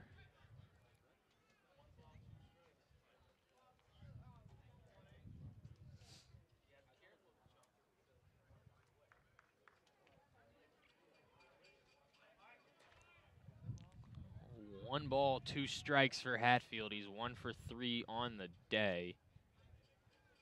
Hit and a run. That hit was a double. Hendricks looks down to third, goes to the plate. Oh, wow, I thought that one was good. Yeah, Sanger tried to shape that one and get him the strike. I mean, I fell for it. I would have given him the strike. That looked good. Yeah, breaking ball coming in from left to right, back into the zone, but they didn't give it to him. So 2-2, and another dribbler down the third base line, foul. Yeah, Hendricks knew exactly what he wanted to do with him. Just couldn't find the spot according to the home plate ump. 2-2 again as Hatfield stays alive with another foul ball.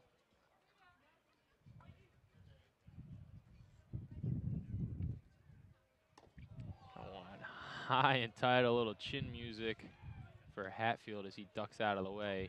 Not intentional, I don't think. So full count, runner on third, 1 out. Tie ball game, top of the 7th.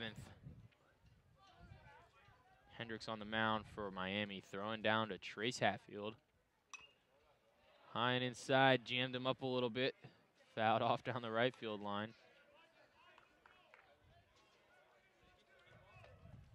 Hatfield doing a good job of staying in. having a long at bat now, tiring out Hendricks. Full count pitch. This one popped right back up towards us. Heads up. Got it. Wynn kept that one in. Yeah, no kidding. I thought it was coming right to the table, truthfully. But stayed short of that netting, and catcher Hayden Sanger doing a good job getting under it, making the grab. So 2 outs. And look out, but the RedHawks have a chance now to strand a runner at third. But it looks like Hendricks might be done. My guess would be he was on a strict pitch count as he breaks 19 in just 3 batters. And that's enough for Hayden, so great job though from Hendricks. Unfortunately gave up that weird triple off the error. Yep. But good job, saw 3 batters, gave up 1 hit, 2/3 of an inning. Yeah, Miami bring in the only other left-handed pitcher on this roster besides Spears, and that'll be John Meyering. Meyering 3.86 ERA. 3 strikeouts, 2 walks on the season, only 2.1 innings pitched.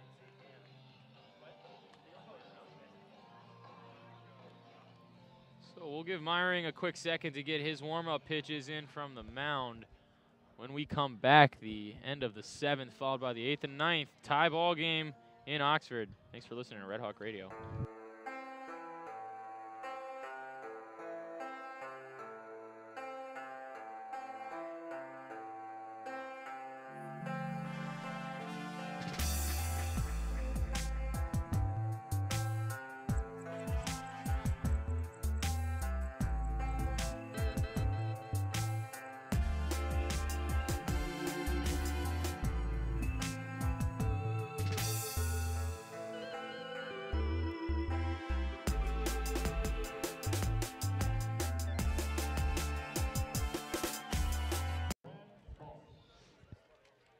Welcome back to McKee Field at Hayden Park. Meyering ready to go. Bennett, you pointed out to me during our quick break that we had 13 for 19 strikes. Is that right?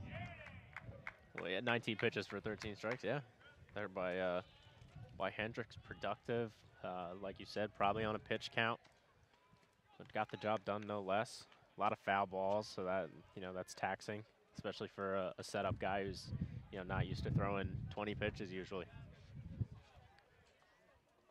So Meyering 1-1 now as he throws down to Brad Boss. This one hit deep right center field. Goodbye. Toledo with another home run. That one pushing 400 at least. And the Rockets go up 6-4 here in the 7th, quieting the Miami faithful as their dugout comes out to congratulate the young man, Brad Boss. 1 for 4 now on the day after that home run. And we'll see how Meyering bounces back. Yeah, Meyering's fastball there just kind of hung up in the zone. Nice strong swing there by Hatfield, able to just lift that one into right center. Cervello now pops this one way high. Caught off by Vogelsang, and an easy catch there for them. So RedHawks finally able to get out of that inning, not before giving up 2. Miami now trails 6-4 as we head into the bottom of the 7th. Due up for the RedHawks, the meaty part of the order, Ross, Haffey, Lind, Stevens, Parker, Massman. A combined 3 for 8 on the day. And, Miami has, they have 3 innings to get back into this one, and I think the pitching keeps up the way they have been towards the end of games this season, that Miami could still get away with a win here. So it looks like a pitcher change for Toledo. And Sam Schutz's night is done at 99 pitches. He saw 6 innings. Faced 29 batters, 8 strikeouts, gave up 10 hits. But overall, a pretty good day from him. I thought he had good control throughout. say not quite as fast as Spears coming out of the hole, but maintain those speeds throughout the day. Yeah, So it is going to be Calipetro coming in for the Rockets. It was more of those off-speed pitches that Schutz got in. Calipetro on the season 5.4 ERA, 13 walks and only 15 strikeouts. So that's kind of an interesting play here as well. 10 innings pitched. Yeah, I'll be interested to see what the RedHawks are able to do here. Get a fresh look on the mound. And Calipetro's struggled a bit with control throughout the season, so see if Miami can hang out in some counts, manufacture some walks, put some runners on, and then hit the rock. And Miami's in just the perfect part of the lineup to do that. Ross Haffey, always a dangerous man at the plate. Landon Stevens can always get on base. Parker Massman has a lot of power, but a couple home runs on the season for him. And then Hayden Sanger, who's been red hot today, 3 for 3.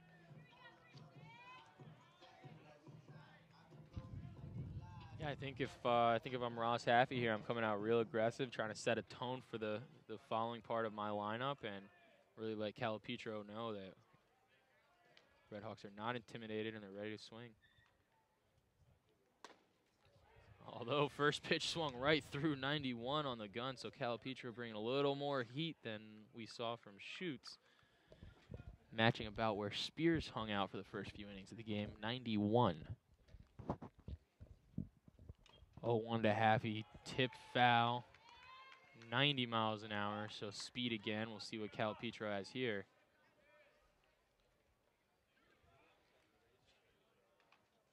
Takes a sign. Leg kick, fire. Ring him up, 89 on the gun. Haffey caught looking. First out of the 7th inning for the RedHawks comes on 3 straight pitches for the big man. Yeah, Calipetro throwing some heat. Gets that first batter strikeout. Yeah, it's a good start for him and the Rockets here in this inning. I'm sure you love to see that. You get a cold guy out there and immediately ring up one of the opposing team's best hitters. 3 straight fastballs right in the zone. Good speed, good control. Calipetro now coming back down to Landon Stevens. First one, changeup, 79. Catches Stevens off guard, swings through that. 0-1 now, so Calipetro with some commanding demeanor right now. Takes the sign, slide step, brings it in just low. So 1-1. First ill pitch from him today. 4 strikes on 4 pitches before that. 1-1 down the heart, just under 90. Stevens wasn't sure about it, but he'll take for strike 2. Calipetro up again quickly. He looks to be in a good rhythm. Hasn't had any distractions coming out of the bullpen. And strike 3 for Calipetro, 89 again, so he's loving his life on the rubber today. Yeah, gave a little fist pump there coming off the mound after that strikeout. Definitely got some swagger to him right now. Yeah, 6 strikes on 7 pitches and 2 strikeouts. That's exactly what you want to see coming out of the bullpen.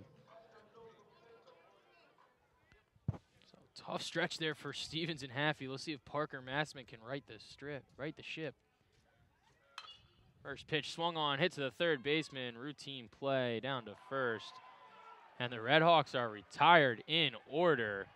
Calipetro with some emphasis on the mound.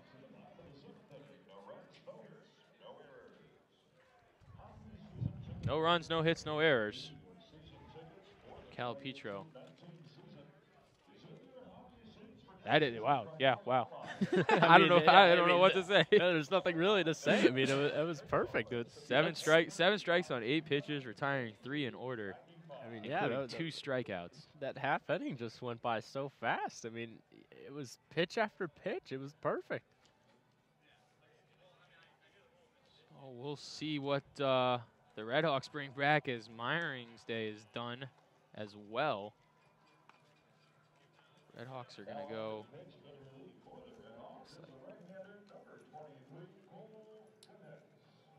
So Cole Gannett comes in relief for the RedHawks.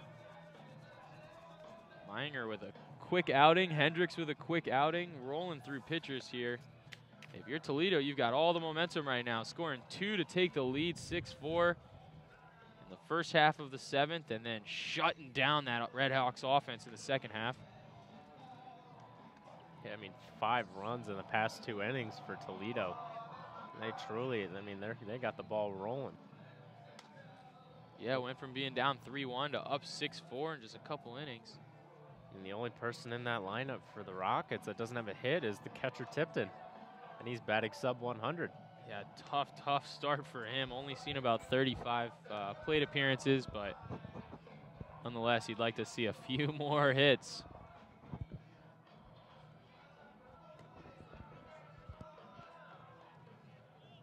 So we'll see what Cole Gannett can bring to the table for the RedHawks. They need to stifle this momentum. And then they've got a couple more innings to try to score 2 runs. Might get out of here just in time as the clouds are starting to darken up from the west side. Rolling in a little quicker. Rain in the forecast from what I understand. Well, thanks for joining us here on YouTube Live. You're listening to RedHawk Radio's broadcast of the Miami University baseball. Second of 3-game home series here for the RedHawks. They walked off last night winning 8-7. And the first pitch of the inning is a strike. Curveball in there for Gannett as he throws down to Ross Adolph, who's had a big game, 2 for 3 with a home run and a triple. As Gannett misses a bit low and away with that one. 1-1 now for Adolph. Rockets with 2 home runs in this game.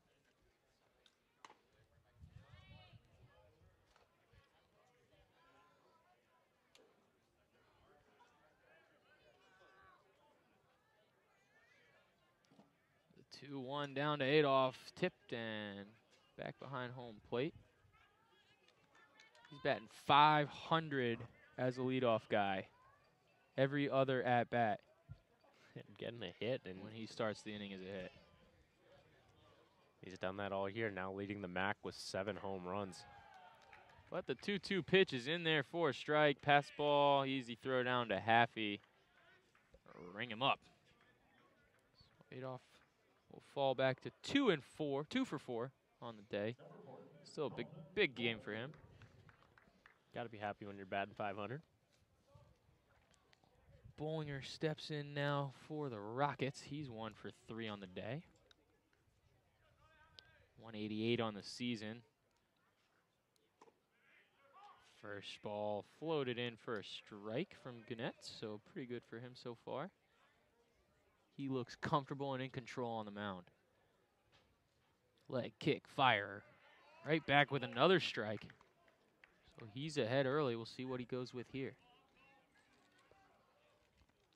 Wouldn't be shocked to see fastball. And there it is, but it's in the dirt. Rolling all the way back to the backstop, so. A new baseball for the players.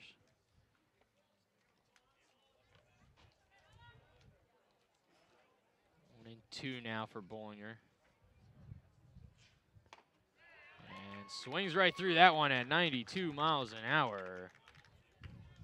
Gannett retires another.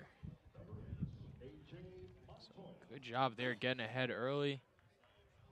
Coming in with the heat to finish off Dalton Bollinger. A.J. Montoya now up for the Rockets. 1 for 3 with a double. 2 strikeouts in his other 2 at-bats. First pitch of this one, high. Fastball doesn't find the zone. 1-0. Second pitch drops right in the top corner, so 1-1. That's a good look from Gannett there.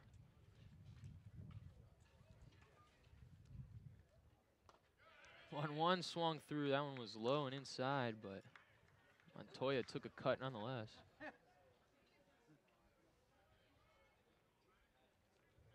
And the 1-2. Swung through again, so Gannett's 3 up, 3 down for him, including 2 strikeouts. So a bit of a pitcher's duel now in the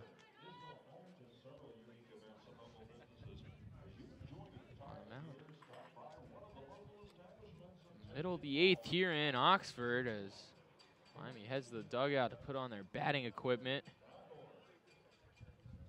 2 more chances here for the RedHawks to muster 2 runs. They trail Toledo 6-4, second of a 3-game series. They won last night, so they're looking for the series win tonight. Yeah, good double inning there by both pitchers on both sides. Calipetro, I mean, that was nearly flawless with 8 pitches, 7 of them strikes, 3 strikeouts. I mean, 2 strikeouts. I mean, Cole Gannett's just went 3 strikeouts on 9 strikes and 13 pitches. So good response there by Gannett's.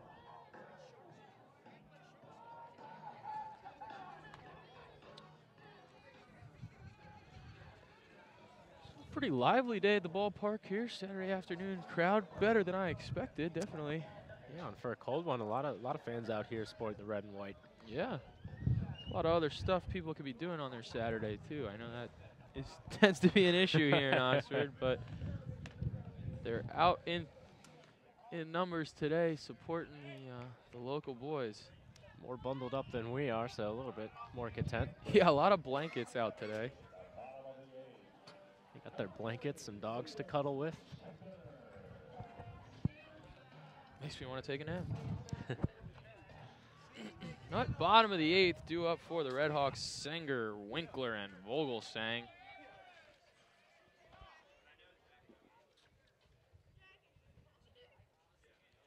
First pitch, hit to right field. It's going to be somewhat shallow, trying to find the gap, but no, a great sliding catch there from the right fielder.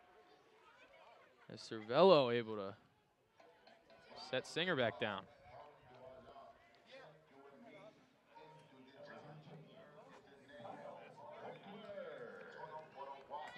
Winkler steps back up to the plate. He's 1 for 2 today, replacing Brooks Urich, who hurt himself in the 3rd inning. Yeah, we hope he's okay. Just took an awkward slide into third base. He's favoring that right arm. Looks to be like an elbow injury of some type. We hope he's okay. First pitch of Winkler's at bat here is a strike. So he'll fall behind. 1 out, nobody on. RedHawks trail by 2. That one in there again, 87 miles an hour on the gun. So Calipetro maintaining that strong demeanor out on the hill.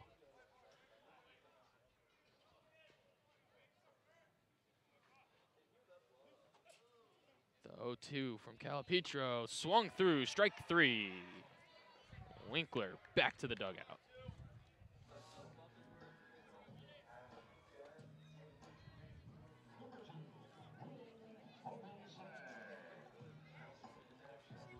Will Vogelsang, Miami, last hope here in the 8th inning.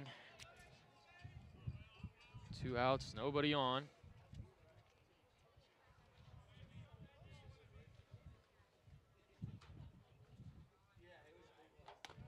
That one's high to start us off, so ball 1.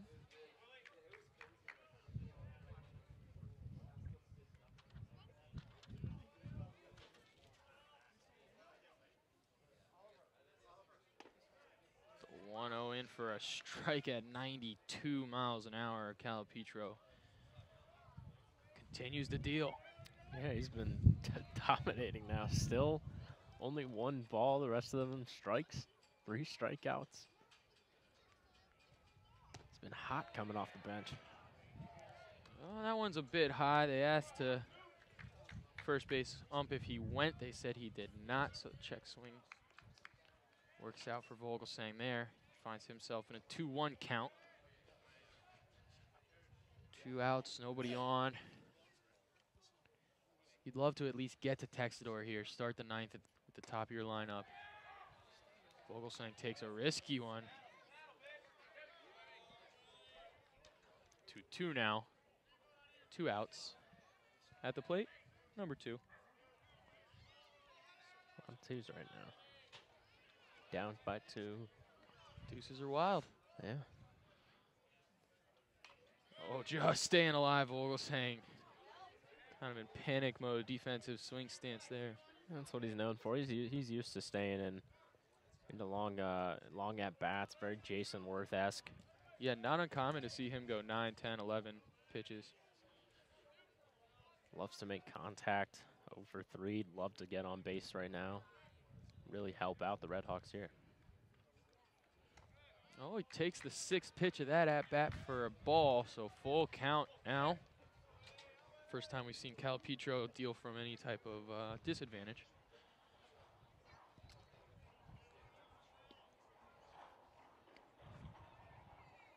So payoff pitch from Cal Petro. Belted. Shortstop doing a great job diving and knocking that one down, keeping it from getting away from him. He'll hold Vogelsang to a single, but Vogelsang just roped that one. Yeah, I mean that's what he needed. That's what he's known for. It's what he normally does, and got the job done. Stays alive, sends Texador to the plate. So, oh, actually, I guess so. We're gonna see a change here. Texador is out. McKay Williams is in. Left-handed batter. Up for the RedHawks. He's 176 on the season, so interesting look here from Coach Hayden.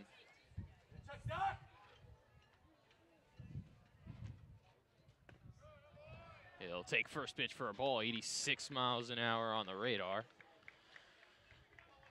Cal Petro pitching for the first time today with a runner on base. That's Will Vogelsang at first. Tying run at the plate.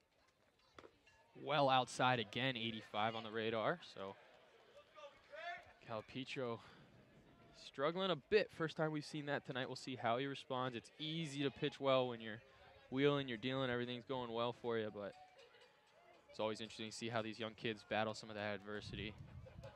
Cal Petro only a sophomore, having a good day, but just looking to taper off a little bit. 2 balls in this count. You know, went 6 or 7 pitches deep there on Vogelsang. It's a real battle of mental toughness, especially for somebody that young. Checks Vogelsang at first, so go to the plate now. High again, so he's down 3-0, and Williams in a great spot here for the RedHawks. Wind is picking up. The storm is rolling in as we near the end of the 8th inning. One more to go after that. Outside again, so they'll walk him on 4 straight pitches. Williams heads to first. Vogelsang to second. And the go-ahead run, Dallas Hall steps up to the plate. Hall being a very aggressive at the plate today. Needs to continue it. 2 runners on. 1 swing, and this game's tied up. And potentially even Miami could take the lead.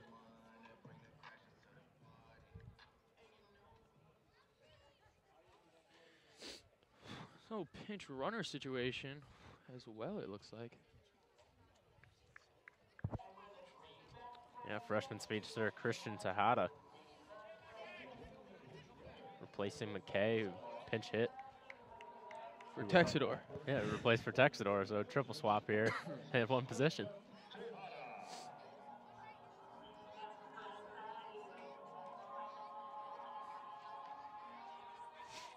So the SpongeBob 3 Best Friends song plays for the 3-way swap. 3-way swap, yeah.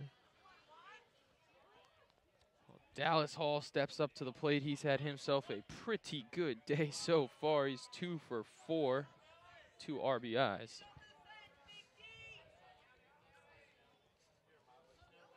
So the leadoff hitter for the RedHawks. 2-out rally here. Runners on first and second. RedHawks down by 2. First pitch of the at-bat, rope down the third baseline. Well foul, but great cut there from Hall nonetheless. Yeah, first pitch, just being aggressive as usual.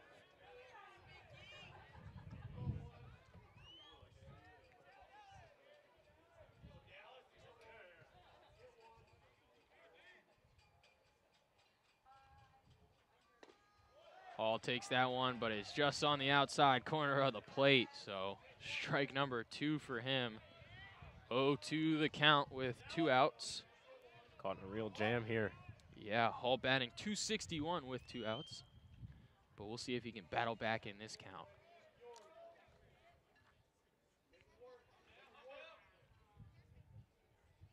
Oh, and Dallas Hall swings right through it. That's tough for the Miami faithful. And that'll end that inning. So with a runner stranded left in scoring position. Looks like Brooks Urick is back on the Miami sideline. Right arm in his sling. Good to see him joking around, saying hi to his teammates. Real team player. Cole Ganetz heads out to the mound, potentially for the last time today. Top of the 9th coming up here in Oxford. Tipton, Myers, and Gose up for the Rockets. Tipton the only batter in that Toledo lineup without a hit so far. 7, 8, 9. Ganetz, you gotta like that if you're Ganetz. Yeah, very pitcher friendly, pitcher favorable. Especially Tipton 0 for 3, Myers 1 for 3, Gose 1 for 3. And the way he pitched last inning, it works right for him. Yeah, combined 2 for 9 out of these 3 due ups. So throw down to second from Sanger means that we are ready. So a little switch in the infield. They're going to send the young kid Tejada to second, and they'll move Vogelsang over to short. Played second up until this point in today's game. Tejada replacing Williams, who replaced Texador, who was the shortstop. Ganetz battles back after a first ball for a 1-1 count now.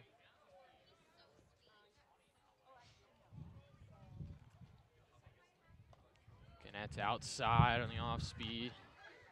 And picking up, blows his hat right off his head.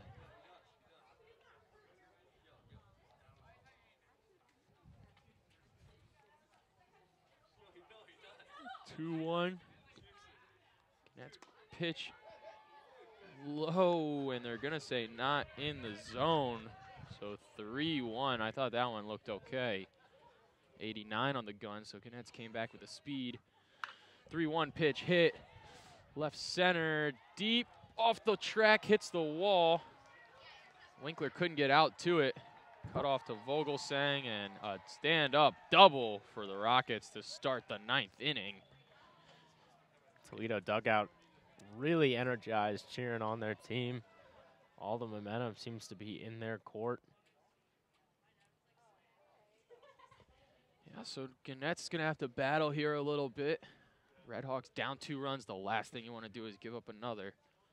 But no outs and a runner in scoring position for the Rockets.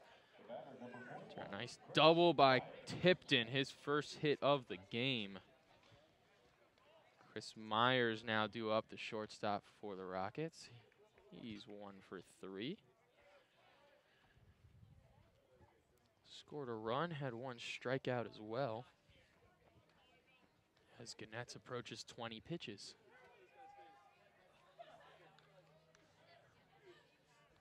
Hunched over on the mound, takes the sign from Sanger. He accepts, checks down to second, goes to the mound, bunt, but tipped and fouled back behind home plate. Well, Toledo might be trying to manufacture a run, move that guy from second to third, and then bat that guy in. That guy, of course, Corey Tipton, the catcher.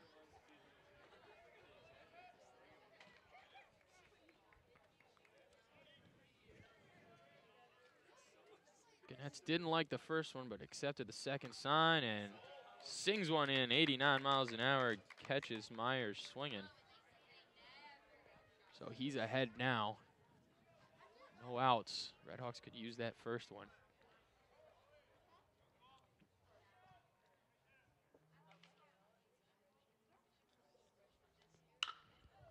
Although that one hit back in the box, and the diving Tejada unable to corral it at second. So base hit, runners on first and third, and Toledo in a great position here with no outs.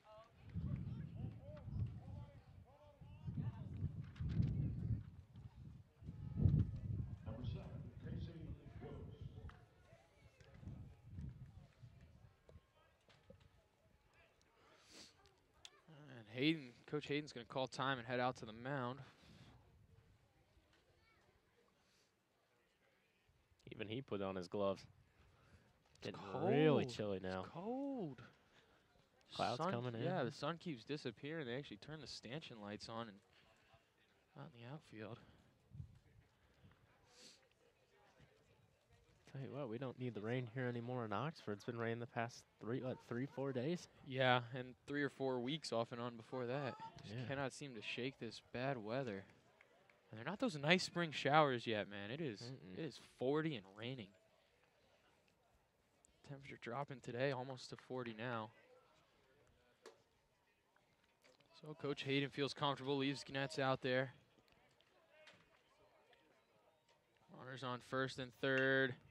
Bunt down, first base line. And get the runner at first, but allow the run to score from third. Happy in makes that play, turns and throws down to the new second baseman, Christian Tejada. So one down, but they do give up a run. Runner on second now. 7-4 Toledo leads. There it goes, good sack bunt. Miami gonna have to look for back-to-back walk-offs to win this series today. Down 3-1, 3 runs, only 1 out here, top of the 9th. It could be a real grind to get back. Yeah, the Rockets definitely looking to extend that lead a couple more runs.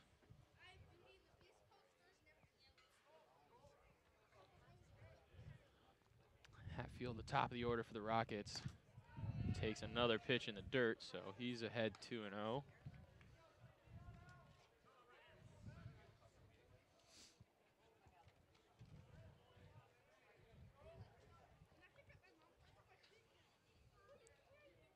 Nets takes. Slide step, throw, high. Fastball misses, so chance to walk Hatfield here. He's got 3 balls on, no strikes.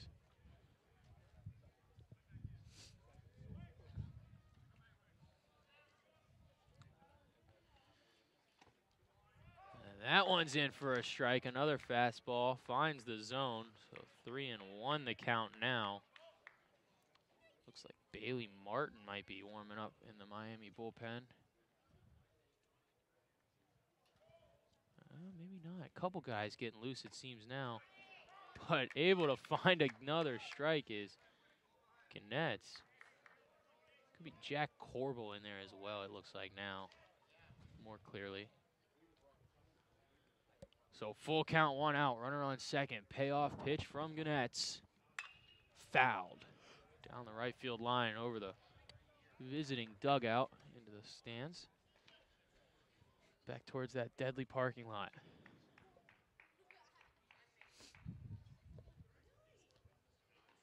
The birthplace of insurance claims. Ganetz payoff pitch, round 2. High and tight. Walks the batter. Scary moment there. Nearly drilled Hatfield in the chest. So runners on first and second now. Ganetz finds himself in a bit of a jam. Down 3 runs here in the top of the 9th are the RedHawks. Really got to try to stifle this Toledo offense if they want to have a chance in the bottom of the 9th.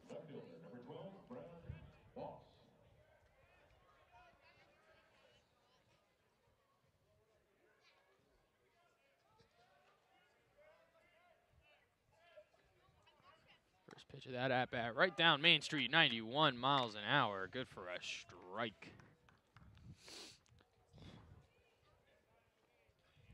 Gannett's doing a good job responding in the beginning of this at bat. He's throwing down to Brad Boss, homered earlier in this game, to kick off a bit of a scoring capade for the Rockets. That was a 6th inning home run.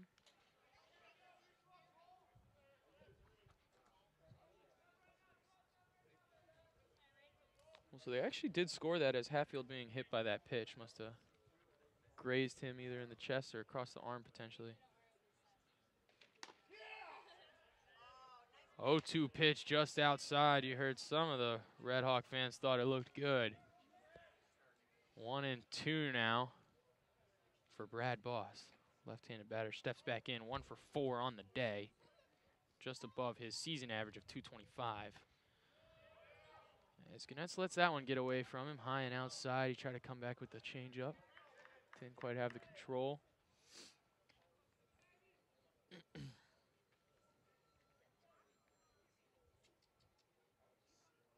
Ganetz takes the sign, checks second again, goes to the plate. Low in the zone, so got ahead early, but now falls behind to a full count. 2 batters in a row. He struck the last one, so we'll see what happens here. The full count pitch from Ganetz is hit high left field, gonna be out of play as it falls into the Miami bullpen. Just out of reach there for the left fielder, Winkler. And 2 batters in a row will have full count pitch number 2. Stuck in a real jam, but he needs this out right now to get Miami something back into play. Yeah, nice to just regain that momentum. You can take that charge with you. Only 1 out here in the 8th, so still need 2 to get back to batting. Trying to hold that lead at 3. Give some of your bats a chance, but he walks the bases loaded. He throws low in a full count, so 1 out, bases loaded for Ganetz. Corbell warming up in the bullpen. See how long they keep Ganetz out here. I would imagine that if Ganetz gives up another run or another hit, not only will it most likely score a Rocket runner, but we'd probably see a pitching change as well. First pitch in for a strike, though, so he's throwing down to John Cervello, 1 for 3, the right fielder. Matching his season average of 333, but a wild pitch gets away from Sanger, and the Rockets score again. You hate giving them up for free.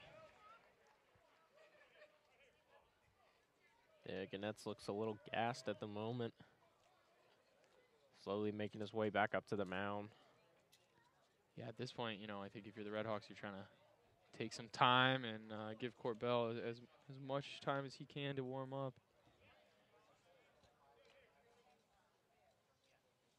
1-1 pitch fouled off behind home plate. Rockets up 8-4 now after the wild pitch.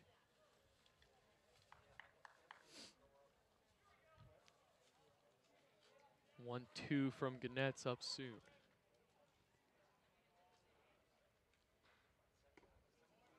Ring him up, got him on the outside corner.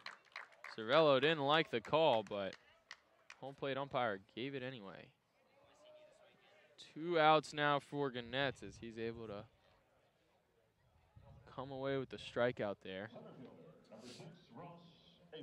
Runners on 2nd and 3rd. Rockets up 4. Ross Adolph going to have a quick conversation with the third base coach. Adolph with with a home run and a triple so far today. Struck out once. 2 runs and 3 RBIs, so big time game for him. And unfortunately no cycle, but still, you know, got the 2 hardest legs, which is always an accomplishment.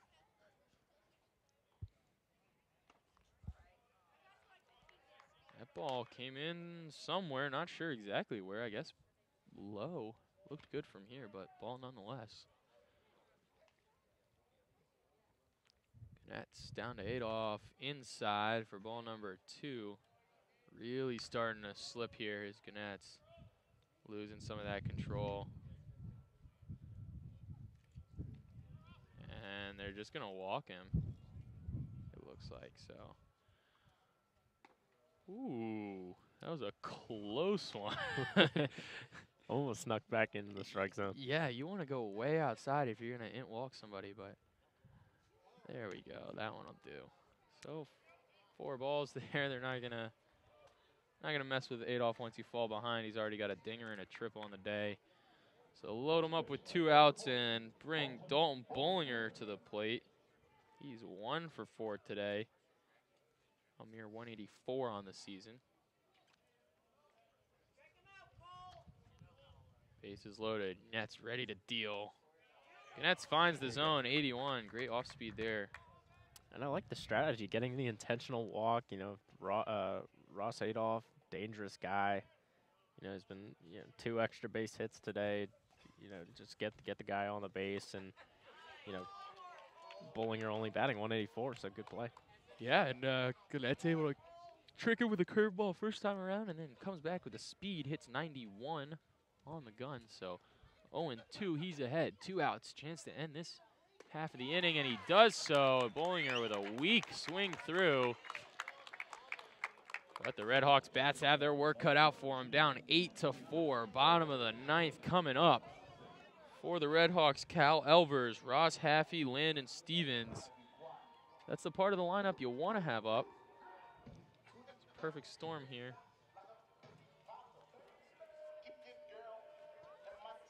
Still four-run lead for Toledo. It'll take a lot to come back for Miami.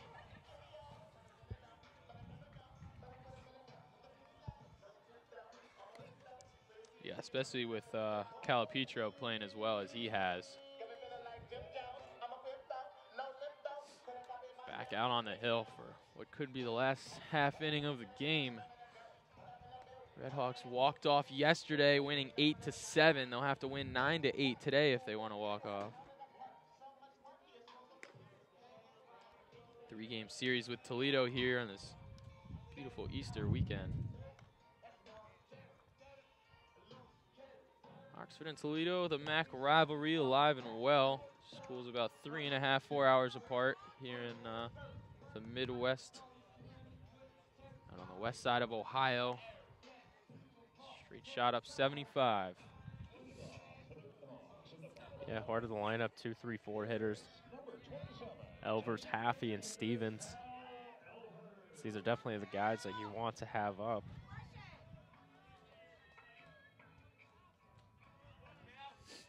Cal Elvers first. Yet to garner a hit today. 0 for 4. And that one missed for a ball, just a bit high, so Elvers is ahead. Hawks need to rally.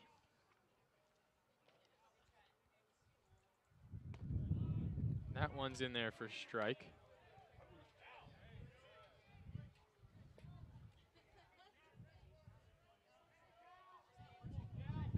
Elvers steps back in. Active stance with a nice rotation on the bat, but that one's going to come in for a strike as well. Elvers refusing to swing. Designated hitter now, down 1-2 in the count. Calipetro, but he reaches for it. A bit of a tomahawk out to right field at the wall. Great catch there from the right fielder, John Cervello. Just didn't quite have enough in it. Elvers didn't really hit it too cleanly either. Nah, just kind of hung up there and kept floating out towards right field. All the way to the wall, but not enough. So 1 down. The RedHawks down to their last 2 outs. It's the first baseman, the big man, Ross Haffey, up to bat right now. 6'5", almost 240 on paper.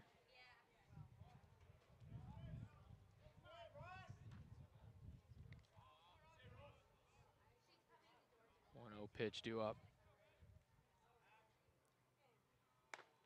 That one's high, so good eye there from Haffey. 2-0, he's ahead now.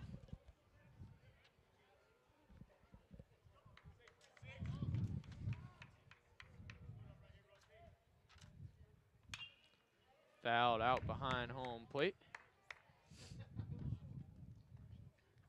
For strike one.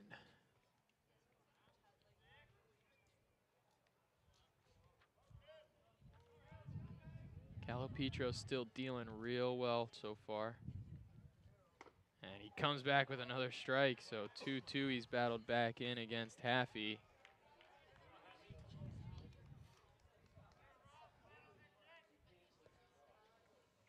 Oh, Haffey's got to get something going here for the Hawks.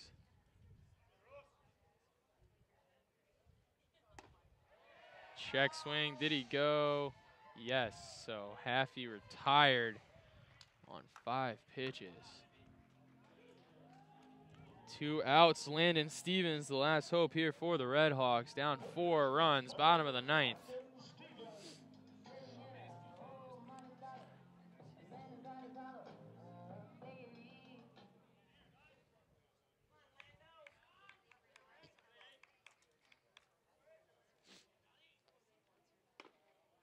Fresh count pitch inside for a ball.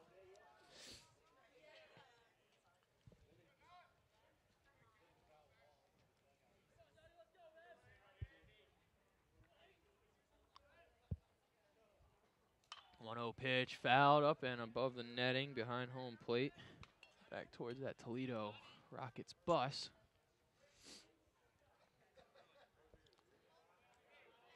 1-1 as Stevens steps back in. 1 for 4 with a triple today.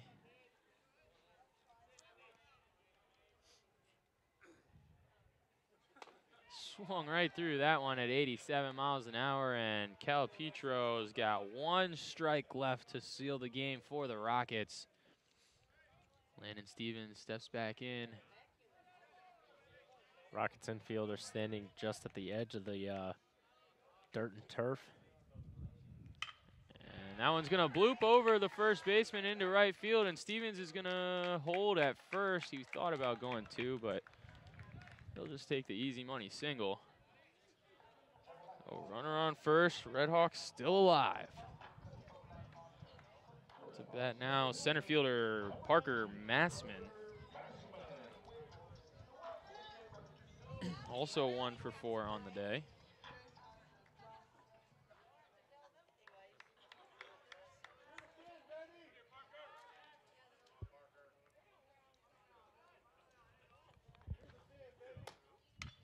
And first pitch, bloop to the shortstop, easy catch, and the Rockets win on the road. So Miami drops the second of the 3-game series here in Oxford.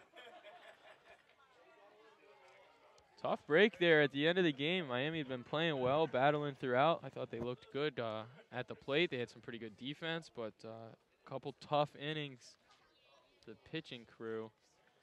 Yeah, they led for about half the game, and then all of a sudden in the 6th and 7th innings, Toledo scores 5 runs, then 2 more added in the 9th, which was just too much of a burden for the Miami to come back and get the bats going and scoring some runs. But